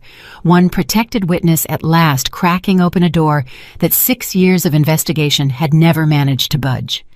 The investors, far from fleeing, were mesmerized, because there is nothing the powerful love more than proximity to a real story, and they had just watched one unfold in front of them. But Olivia didn't see most of it, because in the middle of the chaos, Vincent stepped down off the stage and crossed to where she stood and stopped in front of her. And for a long moment, the two of them just looked at each other while the whole room roared around them.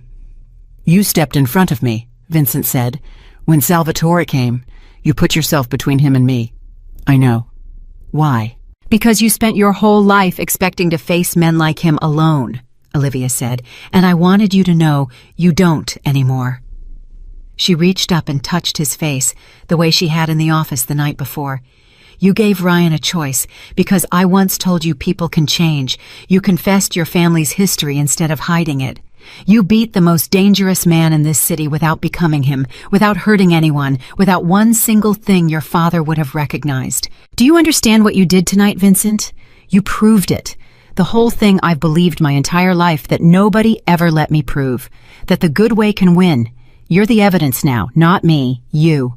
And Vincent Moretti, the feared name, the man rumored to control the city, looked at the woman who had walked into his life on the worst night of hers and become the best thing in his, and something in his face that had been clenched tight for 10 long years. Finally let go. I need to tell you something, he said. And I've been trying to find the right moment for weeks, and there's never going to be a right moment. So I'm just going to say it in the middle of this circus, because that's apparently how our whole story goes. He took her hands.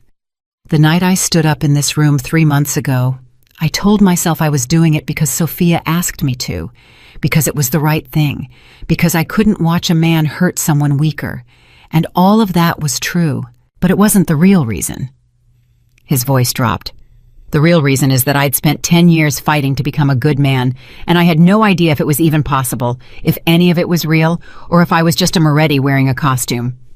And then I watched you, a person with nothing, no power, no protection, choose to be kind anyway, choose to stand up anyway, and I thought, if she can do that with nothing, then maybe it's real. Maybe a person can actually be good on purpose. You didn't just change my restaurant, Olivia. You're the reason I finally believed I could be who I've been trying to be. You saved me before you ever knew my name. Olivia was crying now, openly in the middle of the roaring room. So here's what I want to ask you, Vincent said.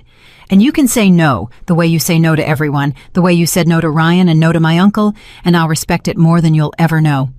But I have to ask. He took a breath. Stay. Not as my director of hospitality, though God knows I'd be lost without you. Stay as the person I build the rest of this with. All of it. The businesses, the second chances, the whole crazy experiment of trying to have power and stay human at the same time. I can't do it alone. I proved that tonight. Every good thing I did tonight, I did because you were standing next to me. So stay next to me. Say you'll stay. And Olivia Carter, 23 years old, the barmaid who remembered everyone's name and was never once remembered herself until one rainy night, looked at the man she loved in the room where she'd been most powerless, on the night they'd both become something new, and gave him the only answer her whole heart had. Yes, she said. I'll stay. The word yes did not fix everything overnight.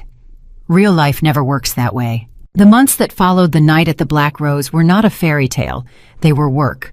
Hard, grinding, unglamorous work. The kind that doesn't show up in the story people tell later. Because a man does not walk away from a family like the Morettis without consequences. And Salvatore Moretti did not simply evaporate because he lost one room full of people. 6 weeks after that night, Olivia learned exactly how true that was. She was at the new restaurant closing up when Vincent called, and she knew from the first word that something was wrong. Someone tried to pull our permits, he said. All of them. Every property. A coordinated push through 3 different city offices, all in one morning. It's Salvatore. He can't touch us directly anymore, not with the federal case building, so he's doing it through paperwork, bureaucratic warfare, death by 1,000 forms. Olivia's stomach dropped. Can he do that? Can he actually shut us down that way? He can make it painful. He can make it expensive. He can tie us up in hearings for a year and hope we bleed out. Vincent exhaled. This is his new game, Olivia. Not a knife in the dark. 1,000 small cuts in the daylight, all technically legal, all deniable. He's decided that if he can't own me, he'll grind me down.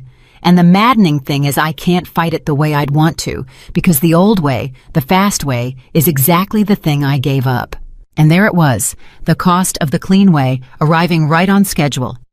Olivia had known, standing in that room, that winning without becoming Salvatore would mean facing him again with both hands tied by her own principles. Now the bill was coming due. So we fight it the slow way, Olivia said, the same way we won the first time, out in the open, with lawyers and truth and patience. That's a year of my life minimum, maybe 2, endless hearings, and no guarantee. Then it's a year, Olivia said. You want to know the difference between you and your uncle? He can't afford a fair fight, because in a fair fight, over enough time, the truth wins. That's why he needs the dark. That's why he needs fear and shortcuts and threats. We don't. We can afford to be patient because we can afford to be honest. Let him try to drown us in paperwork. We'll answer every form. We'll show up to every hearing. And we'll still be standing when he runs out of forms. Because the one thing a man like that can never do is out-truth the truth. Me. There was a silence on the line, and then Vincent laughed softly. You know, my father used to say the same thing about patience, except he meant it about revenge. He'd wait years to get someone. You mean it about doing things right. His voice warmed. Same skill, Olivia, pointed the other way. You've turned into the best version of everything my family ever taught me and never understood. They fought it the slow way. It took 14 months. 14 months of hearings and filings and quiet, patient, exhausting refusal to be pushed out. And here was the twist that Salvatore, for all his cunning, never saw coming, because it was the one weapon he had never in his life possessed. Every single hearing was public. Every attempt he made to strangle Vincent's businesses through the back channels of the city came eventually into the light. And each time it did, Diane Caulfield's federal case grew a little stronger because a pattern of coordinated harassment against a man cooperating with a federal investigation is not a small thing. Salvatore, trying to grind Vincent down, was quietly building the case that would eventually take him apart. He was too proud to see it. That was the thing about men like Salvatore. They had used the same weapons for so long that they could not imagine those weapons being turned against them. He kept attacking, and every attack became evidence. And Ryan Caldwell, now a protected federal witness 18 months clean of the whole poisonous world, testified to all of it, calmly, in a courtroom, the coward who had finally learned to stand up to someone stronger. Salvatore Moretti was indicted on a Tuesday. Olivia always remembered that it was a Tuesday, because everything in this story seemed to happen on a Tuesday. The most feared man in Chicago, the old lion who had ruled through terror for 60 years, was brought down not by a knife in the dark, not by a rival with a gun, but by paperwork, patience, and the testimony of the very people he'd thought too weak to matter. He'd spent his life betting that the ruthless always beat the good. He lost the bet. "Do you feel anything?" Olivia asked Vincent, the night the news came through. "He's your uncle. He's the last of them. Whatever he was, he's the last piece of your family." Vincent was quiet for a long time. "I feel sad," he said finally. "Not for him exactly, for the whole thing, for a family that had so much and turned all of it into fear. My grandfather came to this country with nothing and built something real, and then it curdled, generation after generation, into what Salvatore became. And I keep thinking, it didn't have to. At any point, any one of them could have chosen differently. They just never did." He looked at her. "That's what I feel." Not triumph, just, God, what a waste.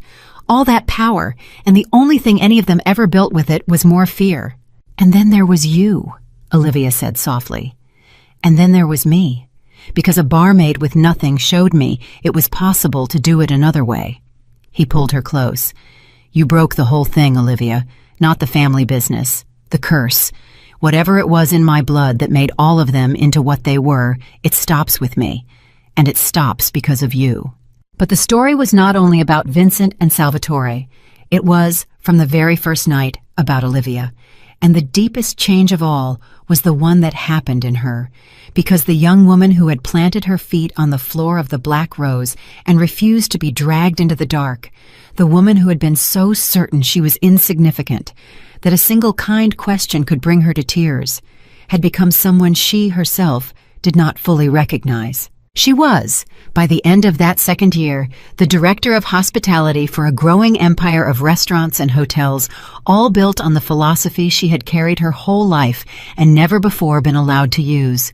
Places where employees were respected, where a young server could report a problem and be heard, where talent mattered more than status and connections, where nobody ever got dragged into a storage room while a room full of people watched and did nothing. She hired the people the world had thrown away. She tracked down every worker Ryan Caldwell had broken and driven out over the years, one by one, and offered them real jobs. She built training programs. She created a fund quietly, the way Vincent had taught her, to cover the medical bills and emergencies of the people who worked for them so that no boy would ever again fall off a scaffold and have his mother weep in a hospital waiting room over money. And Sophia, Vincent's cousin, the woman whose single message had started everything, became one of Olivia's closest friends and the manager of the flagship restaurant.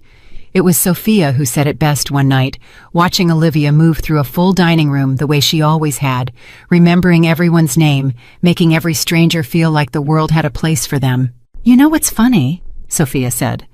"I sent that message to Vincent because I thought you needed rescuing. I thought, someone has to save Olivia before Ryan destroys her. And it turned out you were never the one who needed saving. You were the one who saved everybody. Vincent, Ryan, me, all those people you hired back. You did all of it. I just sent one text." Olivia thought about that for a long time afterward, because it was true, and it was the thing she had come to understand about herself slowly over those 2 hard years. The world had spent 23 years telling her she was small. Her whole life had been a quiet campaign to convince her that she didn't matter, that she was replaceable, that the best she could hope for was to not be noticed.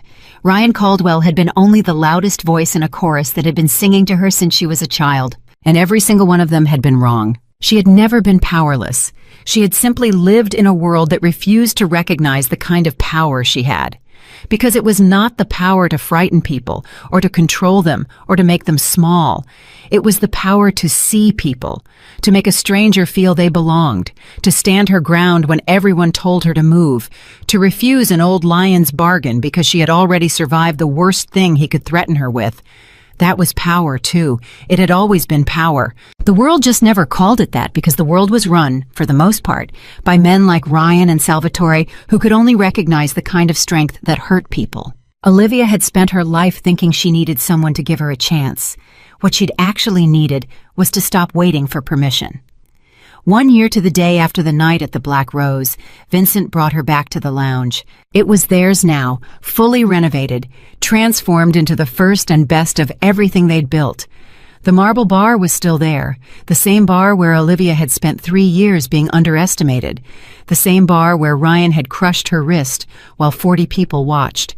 She ran her hand along it, and she felt the whole story move through her. All of it, everything that had happened in this room and everything that had grown out of it. Vincent came and stood beside her, and for a while neither of them spoke.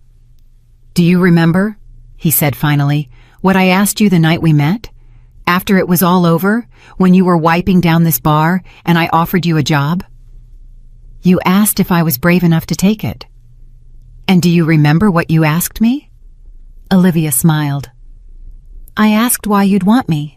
I said you didn't even know me." "And I said I knew enough." Vincent turned to face her. "I want to ask you something in this room where all of it started. Because there's a symmetry to it that I can't ignore, and because I've learned that the most important moments in my life all seem to happen right here, at this bar, on a Tuesday." He reached into his jacket, and this time what came out was not a business card, and Olivia's breath caught. "1 year ago, I asked you to stay next to me, and you've done that. Through all of it, the hearings and the threats and my uncle and every hard thing this world could throw at us, you stayed. So now I want to ask you the bigger question. Not to stay next to me, to build the rest of your life with me. All of it. As my wife." Olivia looked at the man kneeling in front of her, in the room where she had been most powerless, and she understood that the story had come all the way around. That the barmaid who was dragged toward the dark 1 year ago was standing in the exact same spot, and that everything was different now. Not because a powerful man had rescued her, but because she had refused to be rescued, and had saved herself, and in the process had saved him too.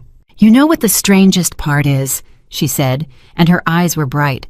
1 year ago, in this room, a man tried to convince me I was nothing, and a different man saw that I was something. But neither of them was right, Vincent, because you didn't make me something, and Ryan couldn't make me nothing. I was always exactly who I am. I just spent my whole life waiting for someone to notice, and the real change wasn't when you noticed. It was when I stopped needing you to." And she took his hands and drew him up to standing.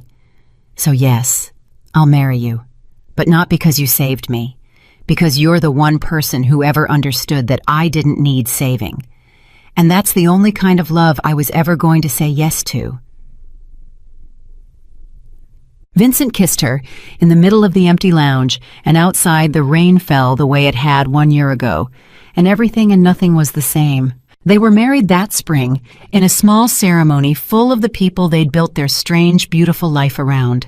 Sophia was there. Ryan was there, unbelievably, invited by Olivia herself, 3 years sober now from the whole toxic world he'd once served, running a small restaurant of his own 2 states away, a quiet, honest life he'd nearly thrown away and been given the impossible chance to reclaim. He cried during the vows.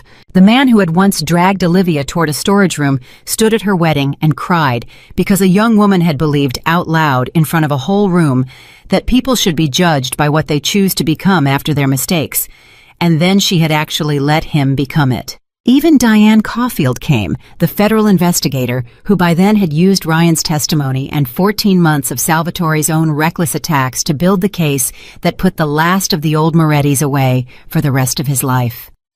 She raised a glass to Olivia at the reception and said the thing that Olivia would carry with her forever. "I spent 6 years trying to bring that family down with the full power of the federal government," Diane said, "and I couldn't do it. You know what finally did? A woman who wasn't afraid of him. That's all it ever took. One person in the whole city who looked Salvatore Moretti in the eye and wasn't afraid. He built his entire empire on fear, and it turned out the whole thing could be brought down by a single person who simply refused to be scared. That's you, Olivia. That's what you were. The one thing his money couldn't buy and his threats couldn't touch. And that, in the end, was the truth of the whole story. The supervisor had tried to take away her confidence and failed. The world had spent 23 years trying to convince her she was insignificant and failed. A powerful old man had tried to buy her and then to frighten her and failed at both. And through all of it, one unremarkable young woman had held on to the one thing none of them could ever take, because she had never needed anyone's permission to have it in the first place. Her own worth, her own kindness. Her own refusal to be moved. Years later, when the restaurants had grown into something bigger than either of them had ever imagined, when the fun they'd started had quietly changed thousands of lives, when the name Moretti finally meant something in Chicago other than fear, a young woman came to work at the flagship restaurant. She was nervous and poor and certain she didn't matter, the way Olivia had once been certain. And on her first day, she watched the owner of the whole empire, a woman the whole industry respected, cross the entire dining room to learn her name and ask gently whether she was doing all right. "Why does she care about me?" the girl whispered to Sophia afterward. "I'm nobody. I just started." And Sophia smiled, because she had heard a version of that question before, in this very room, a lifetime ago. "Let me tell you something," Sophia said. "There's no such thing as nobody. She learned that the hard way, right where you're standing, and now she spends her whole life making sure nobody else has to learn it the same way. Because sometimes the person who changes your life is not the one who saves you. Sometimes there is no rescue coming at all, and you have to plant your feet on the floor and refuse to be moved, and discover in the refusing that you were never as small as they told you. The world will try to convince you that you are powerless. Do not believe it. The quietest strength, the kindness that asks for nothing, the courage to stand your ground with nothing to protect you, that is a power greater than fear could ever be. And no one, no supervisor, no boss, no lion in the tall grass, can take it from you unless you hand it over. Olivia Carter never handed it over, not on the worst night of her life and not on the best. And that is why, in the end, she did not just survive the men who tried to break her. She outlasted every single one of them and built something beautiful on the ground where they had tried to bury her, and proved for anyone willing to see it that the strongest person in any room is not the one everyone fears. It is the one who was never afraid. The 14 months of fighting Salvatore the slow way were harder on Olivia than she ever admitted to Vincent, and there was a stretch, somewhere in the middle of it, when she nearly broke. It was the 9th month. The hearings had been dragging on forever. One of their smaller properties had already been forced to close temporarily under the weight of Salvatore's manufactured code violations, and 11 people had lost their jobs, good people Olivia had hired herself with promises about how different this place would be. And standing in that empty restaurant, handing out final paychecks to workers who trusted her, Olivia felt something she had not felt since the night at the Black Rose. She felt powerless. "I told them," she said to Vincent that night, and she was crying, and she almost never cried anymore. "I told every single one of them that this place was safe, that we'd take care of them, that it wasn't like everywhere else. And now they're out on the street because your uncle decided to make a point, and I stood there lying to their faces about how it's temporary, when I don't even know if it's temporary." "It is temporary," Vincent said. "We'll reopen. We'll bring them all back." "You don't know that? That's the same thing I told them. We don't know anything." She wiped her face angrily. "This is what he wanted, isn't it? This exact moment, where I stand in an empty restaurant and start to wonder if the clean way was just a beautiful mistake. If we should have crushed him when we had the chance and saved all these people the suffering." She looked at Vincent, and there was something raw and frightening in her eyes. "Tell me I'm wrong. Tell me those 11 people didn't just pay the price for our principles." Hasas Totsi. And this was the deepest test of the whole story, because it was the moment when Olivia, the woman who had believed in the good way from the very beginning, the woman who had talked Vincent out of the phone call that would have made Ryan disappear, stood at the edge of losing her own faith. Vincent did not rush to comfort her. That was one of the things she loved about him. He let the question sit, because it deserved to sit, because 11 real people really had lost their jobs, and no amount of philosophy erased that.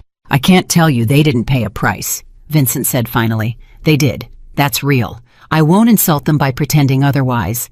He took her hands. "But let me ask you something. If we'd done it the other way, if I'd made Salvatore disappear a year ago, the way my father would have, those 11 people would still have their jobs tonight. That's true. But how many people would we have hurt to keep those 11 employed? How many other families would be grieving right now so that ours could sleep easy? You can't count the cost of the good way without counting the cost of the other way, too. And the other way's bill is always paid in blood. It's just paid by people you never have to look at." Olivia was quiet.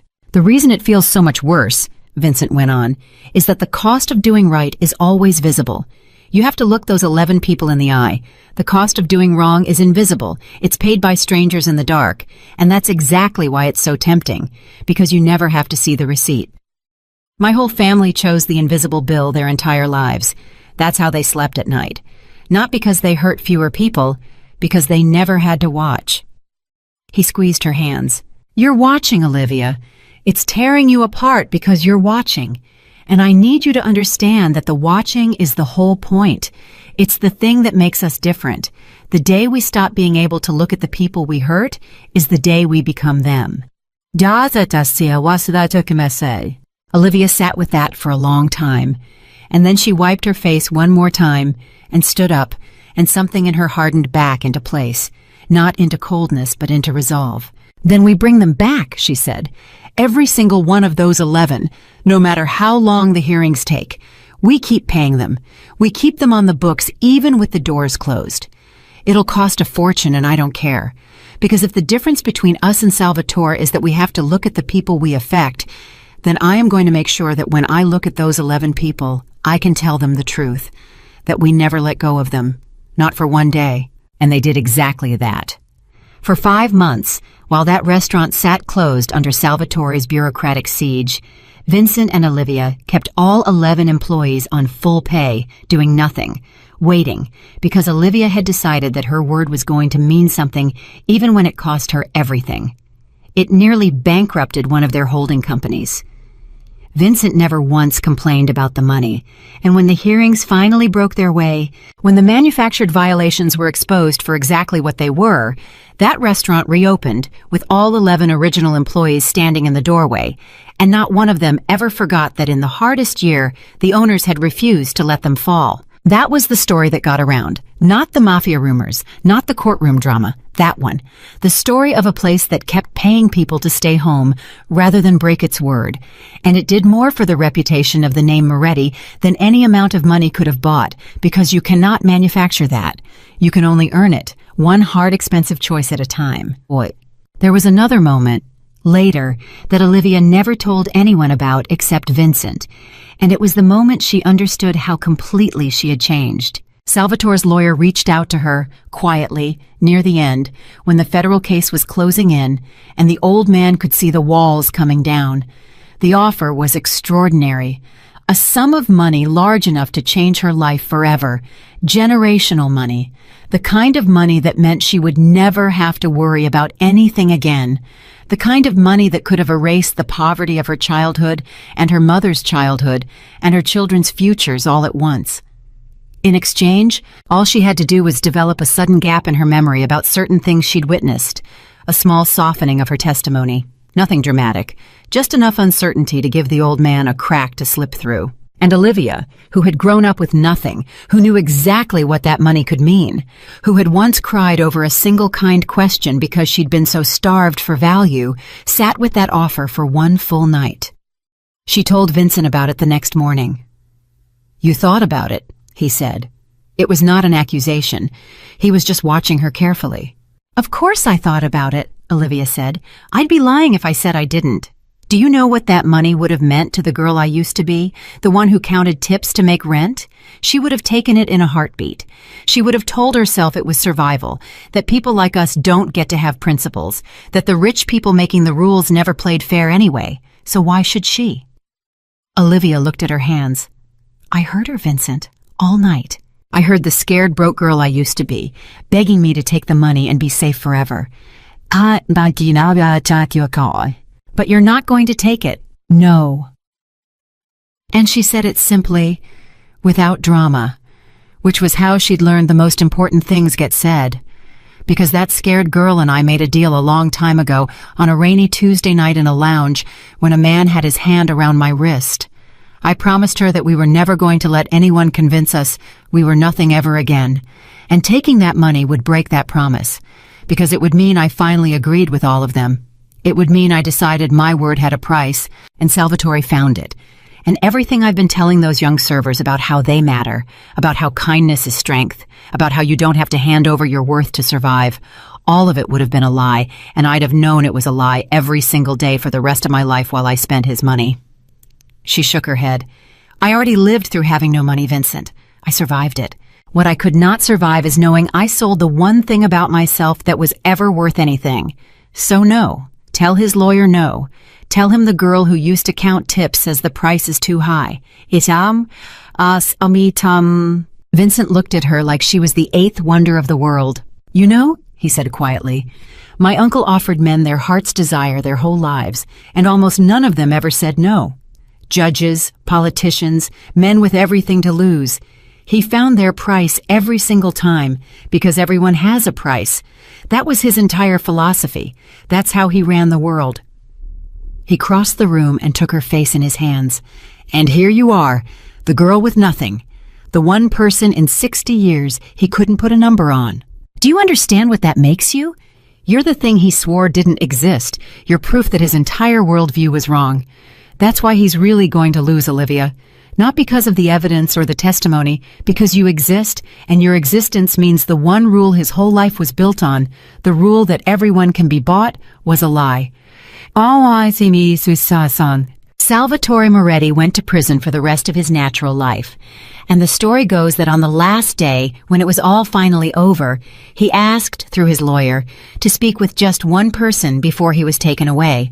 He asked to speak with Olivia. Vincent was against it. Sophia was against it. Even Diane Caulfield thought it was a bad idea. But Olivia went, because she had never in her life run from a powerful man, and she was not going to start now. He was smaller than she remembered. Prison does that. The elegant, silver-haired lion who had raised his glass to her across a crowded room was an old man in a plain room now, and when he looked at her, the warmth was gone entirely, and what was left was just tired, ancient curiosity. "I wanted to see you one more time," Salvatore said. "The woman who beat me. Do you know how many men tried over 60 years? Powerful men, dangerous men, governments. And it was you, a barmaid." He studied her. "I've been trying to understand it. I have a great deal of time now to try to understand things. And I keep coming back to the same question. What was it? What did you have that all of them didn't? And Olivia looked at this broken old man who had spent his whole life making the world afraid, and she felt no triumph and no hatred, only a strange, sad pity. "I had nothing," she said. "That's the answer you're looking for and can't find. Every man you ever beat had something you could take: money, reputation, someone they loved, a future. You found the thing they were afraid to lose, and you owned them through it." She held his gaze. "I walked into your world with nothing. No money, no name, no power, nothing you could threaten. I'd already lost everything once before I ever met you, and I survived it. So when you came for me, you reached for the lever every other person had, the fear of losing something, and there was nothing there. You built your whole life learning to break people through what they cherish, and you finally met someone who'd already made peace with losing it all. That's it. That's the whole secret. You can't take anything from a person who already knows she can survive having nothing." "Ba-ni-amya." Salvatore looked at her for a long moment, and then, unbelievably, the old man laughed, softly, and there was something almost like admiration in it. "My brother built the family on fear," he said. "I always thought fear was the strongest force in the world. 60 years. I never lost that bet." He shook his head slowly. "And here at the end, a girl with empty pockets teaches me that the only person you truly cannot rule is the one with nothing left to lose. If I'd learned that 50 years ago, I might have been a different man." He waved a tired hand. "Go on. Go build your beautiful, clean things. Take care of my nephew. He was always too soft for our world, and it turns out he was right and I was wrong, and I'm too old now for it to do me any good." He turned away. "You win, Miss Carter. You win." And Olivia Carter walked out of that room and did not look back, because she had nothing left to prove to him or to anyone. The years that followed were good ones. Not perfect, because no real life is perfect, but good in the way that matters. Full of work that meant something, and people who mattered, and the quiet daily practice of building instead of breaking. Olivia and Vincent's empire grew, and everywhere it grew, it carried her philosophy like a seed. Restaurants where the dishwasher's recovery meetings came before the schedule. Hotels where a housekeeper could report a guest's bad behavior and be believed. A whole network of places built on the radical idea that a business is nothing but the people inside it, and that if you take care of the people, the rest takes care of itself. It made them wealthy, which everyone predicted. And it made them beloved, which almost no one had predicted, because the world had forgotten that decency, done consistently and at scale, is its own kind of fortune. They had children eventually, 2 of them, and Olivia raised them the way she wished someone had raised her, which is to say, she made absolutely certain they knew, every single day, that they mattered. She told them the story sometimes, the story of the lounge and the storage room and the man in the corner, but she always told it differently than the way strangers told it. Strangers told it as the story of the Mafia boss who saved the barmaid. Olivia told it as the story of the girl who saved herself and got some good help along the way. "The lesson isn't that a powerful man rescued me," she'd tell them. "The lesson is that I planted my feet. Everything good in our whole life started the second I decided I wasn't going to be moved. Nobody was coming to save me. And it turned out nobody had to, because I was stronger than everyone had spent my whole life telling me I was. You remember that.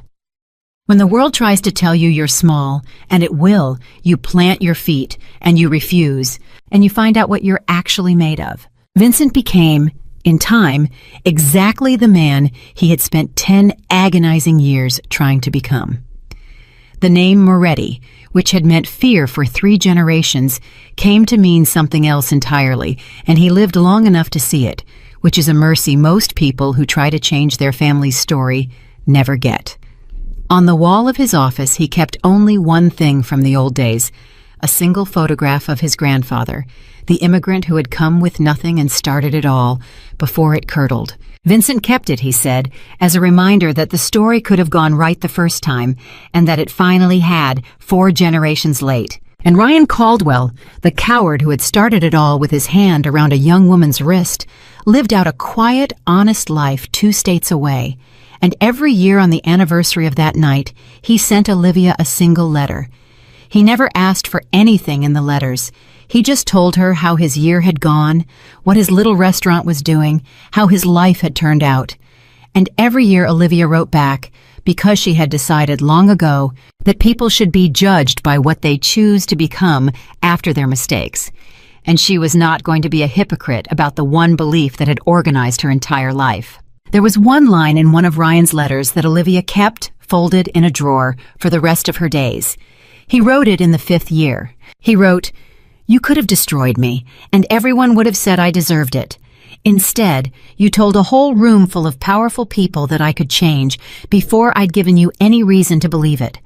I've spent every day since trying to become the man you said I was. I don't know if I've made it, but I know I'd never have even tried if one person hadn't decided out loud that I was worth trying for. That's what you did. You didn't just refuse to be broken. You refused to break me back. And that's a stronger thing than anyone ever gave you credit for." Olivia read that letter many times over the years, because it named the thing she had come to understand about her own life, the thing that had been true since the very first night and that she had spent a lifetime learning to believe. The supervisor had tried to take her confidence and failed. The world had spent her whole childhood trying to convince her she was insignificant and failed. The most dangerous man in the city had tried to buy her and then to frighten her and failed at both. And through all of it, one ordinary young woman had held on to the one thing that could not be taken unless she chose to hand it over. She never handed it over. Not on the rainy night when a man's hand closed around her wrist and 40 people watched and did nothing. Not in the empty restaurant when 11 people lost their jobs and she wondered if her principals had a body count. Not in the long night when generational wealth sat in front of her and the scared broke girl inside her begged her to take it. Not once in a whole life full of moments designed to make her fold. She planted her feet every single time, and every single time she discovered the same thing, the thing that no one had ever let her discover before that rainy Tuesday. She was never as small as they told her she was. Because here is the truth that Olivia Carter's whole life proved, the truth worth carrying out of this story and into your own. Sometimes there is no rescue coming. Sometimes the room is full of good people, and every one of them is too afraid to move. Sometimes the only person standing between you and the dark is you. And in that moment, the world will whisper that you are powerless, that you should give in, that people like you were never meant to win. Do not believe it. The strongest person in any room is not the one everyone fears. It is not the one with the most money, or the most power, or the loudest voice. It is the one who cannot be bought and cannot be frightened, because she has already survived the worst and knows, all the way down to the bone, that she will survive it again. It is the one who stays kind in a cruel world not because she is weak, but because she has decided that her kindness is hers, and no one gets to take it. It is the one who plants her feet and looks the whole frightening world in the eye and says the one word that changes everything. No. Olivia Carter said that word on the worst night of her life, with nothing to protect her and no one coming to help. And that single word, spoken by a barmaid the whole world had overlooked, brought down an empire of fear, saved a broken man, redeemed another, built something beautiful on the ground where they'd tried to bury her, and proved for anyone willing to see it that the quietest strength in the world is stronger than all the fear ever assembled against it. She was never powerless, she was never small, she was never nothing. She was, from the very first moment to the very last, the strongest person in every room she ever walked into. And she was strongest of all because she was never, for one single moment, afraid. Here is a philosophical coda to Part 5, meditating on love as the story understood it. There is a question worth sitting with now that the whole story has been told, and it is the question that lived underneath every single thing that happened, from the first night to the last. What was the love between Olivia and Vincent actually made of? Because the world has a story about love, a story it tells over and over, and it is almost entirely a lie. And this story was the correction of that lie. The world story says that love is rescue. It says the strong one saves the weak one. It says somewhere out there is a powerful person who will see you in your worst moment, sweep in, lift you out of your small, hard life, and carry you into safety. The whole culture is soaked in this story, the rich man and the poor girl, the powerful stranger in the corner who fixes everything. And on the surface, that is exactly what this story looked like. A feared and powerful man saw a barmaid in trouble and changed her life. If you were not paying attention, you could walk away believing you had just heard the oldest fairy tale in the world. But you would be wrong. And the difference between what it looked like and what it was is the most important thing in this entire story. Because Vincent Moretti did not save Olivia Carter. He said so himself over and over, and he meant it. What he did was see her, and seeing is the opposite of saving, though the world constantly confuses the two. When you save someone, you make them smaller. You confirm that they were helpless, that they needed you, that the power ran one direction, from you down to them. Rescue always creates a debt. That is why Olivia was so afraid of Vincent at the beginning, why her friend Dana warned her that men like that hand out debts and one day come to collect. Because a rescue is a transaction, and the person rescued spends the rest of their life paying it back, in gratitude, in loyalty, in a quiet, permanent understanding of who was strong and who was weak. But that is not what happened. Vincent looked at Olivia and did not see someone to save. He saw someone who was already whole, already strong, already worth more than the entire room she was standing in, and who had simply never been recognized. And that changes everything. Because recognition, unlike rescue, does not create a debt. It creates freedom. When someone truly sees you, they are not adding something to you that was missing.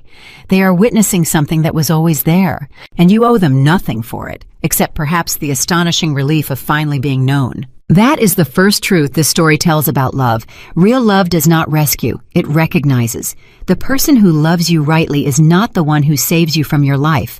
It is the one who looks at you and sees clearly the strength you had all along and refuses to let you keep believing you are small. And here is the second truth, which is harder and which most people spend their whole lives never learning. The love that lasts is not the love between a strong person and a weak one. It is the love between two people who each make the other stronger. Look at what actually happened between them. Olivia did not simply receive from Vincent. She gave. She gave him the one thing his power and money could never buy, the proof that a person could be good on purpose in a hard world. She talked him out of the phone call that would have made him a murderer. She stood between him and his uncle. She reminded him at every crossroads of who he had decided to become. Vincent, the most powerful man in the city, was made better, made whole, made human by a barmaid with nothing. And Olivia, who had been told her whole life that she was insignificant, was made to finally see her own worth by a man who witnessed it and named it out loud. They were not a rescuer and a rescued. They were two people, each carrying a wound the other happened to be shaped to heal. His wound was that he had never seen goodness survive in a hard world, and so did not believe he could be good. Her wound was that she had never been seen, and so did not believe she was worth anything. And love, real love, is what happens when two wounds turn out to fit together, when the exact thing you are missing is the exact thing the other person has too much of, and you spend your lives quietly completing each other, not out of need, but out of the deep, astonished gratitude of having been matched so precisely by a universe that usually feels so random. This is why the story insisted, again and again, that they did not fall in love because he saved her. They fell in love because they challenged each other, because she reminded him that kindness was strength, and he reminded her that ambition was nothing to apologize for, because neither of them made the other smaller. That is the whole thing. That is the entire secret of the love that lasts. It does not diminish. It magnifies. You know you have found the right one not when they make you feel taken care of, though there is nothing wrong with being taken care of, but when they make you feel more like yourself, more capable, more brave, more you than you have ever felt alone. And there is a third truth, the deepest one, and it is the reason Olivia was able to love at all. She could only love Vincent freely because she did not need him. This sounds cold, and it is the opposite of cold. It is the warmest truth there is. Remember the night Salvatore called her and offered her safety if she would only abandon Vincent. Remember that she said no, not because she was clinging to a man who completed her, but because she had already made peace with losing everything, including him, before she would betray who she was. Her love was not desperation. It was choice. She did not stay with Vincent because she was afraid of being alone, or afraid of being poor again, or afraid of losing the life they had built. She stayed because she wanted to, freely, having already accepted that she could survive without any of it. And that is the strange paradox at the very center of love, the thing almost no one understands. The only love worth having is the love you do not need. Because love that comes from need is not really love at all. It is fear wearing love's clothes. The person who stays with you because they are terrified of being alone does not love you. They love not being alone, and you happen to be the one preventing it. But the person who could survive without you, who has looked squarely at a life without you, and knows they would endure it, and who chooses you anyway, every single day, out of nothing but desire and not one drop of need, that person's love is the only kind that is fully free. And only free love is real love. Everything else is a negotiation with fear. Olivia loved Vincent this way because life had, cruelly and then kindly, taught her not to need anything. She had survived having nothing. She had made her peace with the bottom. And so when she gave her heart, it was a gift and not a bargain, an offering and not a lifeline. That is why Salvatore could not use it against her. He kept looking for the thread of need he could pull to unravel her, the way he had unraveled everyone else. And there was no thread, because her love was not woven out of need. It was woven out of freedom. And you cannot blackmail a free person. You can only kill them, and even that does not make them yours. So here is what this whole long story, in the end, was really about. Not a mafia boss and a barmaid, not power and rescue. It was about the difference between two kinds of love, and the quiet insistence that the world has been selling us the wrong one our whole lives. The world sells us love as rescue, love as need, love as the strong completing the weak. And that love is everywhere, and it fails everywhere, and it fills the world with people who mistook their fear of loneliness for devotion and woke up 20 years later next to a stranger they never actually chose. And then there is the other love, the rare one. The love that recognizes instead of rescues. The love that makes both people stronger instead of trapping one in gratitude to the other. The love that is chosen freely by two people who do not need each other and want each other anyway, who have each made peace with surviving alone and decided in full freedom that they would rather build something together. That love does not diminish anyone. It does not create debts. It does not run on fear. It is two whole people standing side by side, each one strong on their own, who have discovered that they are even more themselves together than apart. That is the love Olivia Carter found. And notice that she could only find it because she first became whole on her own. The night she planted her feet in that lounge with no one coming to help her, she was not yet in love with anyone. She was simply becoming a person who could not be moved, and that solitary, unbreakable wholeness was the exact thing that made her capable of a love that did not shrink her. She did not find love and then become strong. She became strong, alone, with nothing, and that strength was the only ground on which a real love could ever have been built. So if you take one thing from this whole story, take this. Do not wait to be rescued. There is no one coming to save you, and even if there were, being saved is a smaller life than the one you are capable of. Become whole first. Plant your feet. Make your peace with surviving alone, with having nothing, with losing it all, because that peace is not despair. It is the foundation of every free choice you will ever make. And then, from that place of wholeness, if love comes, it will be the real kind. The kind that recognizes you instead of rescuing you. The kind that makes you more, not less. The kind you choose in perfect freedom because you want it, and not one atom because you need it. Olivia Carter did not find love because a powerful man saved a helpless girl. She found love because a whole woman met a whole man, and each one saw the other clearly, and each one made the other braver. And neither one ever needed the other to survive, and that is precisely why what they had could never be broken.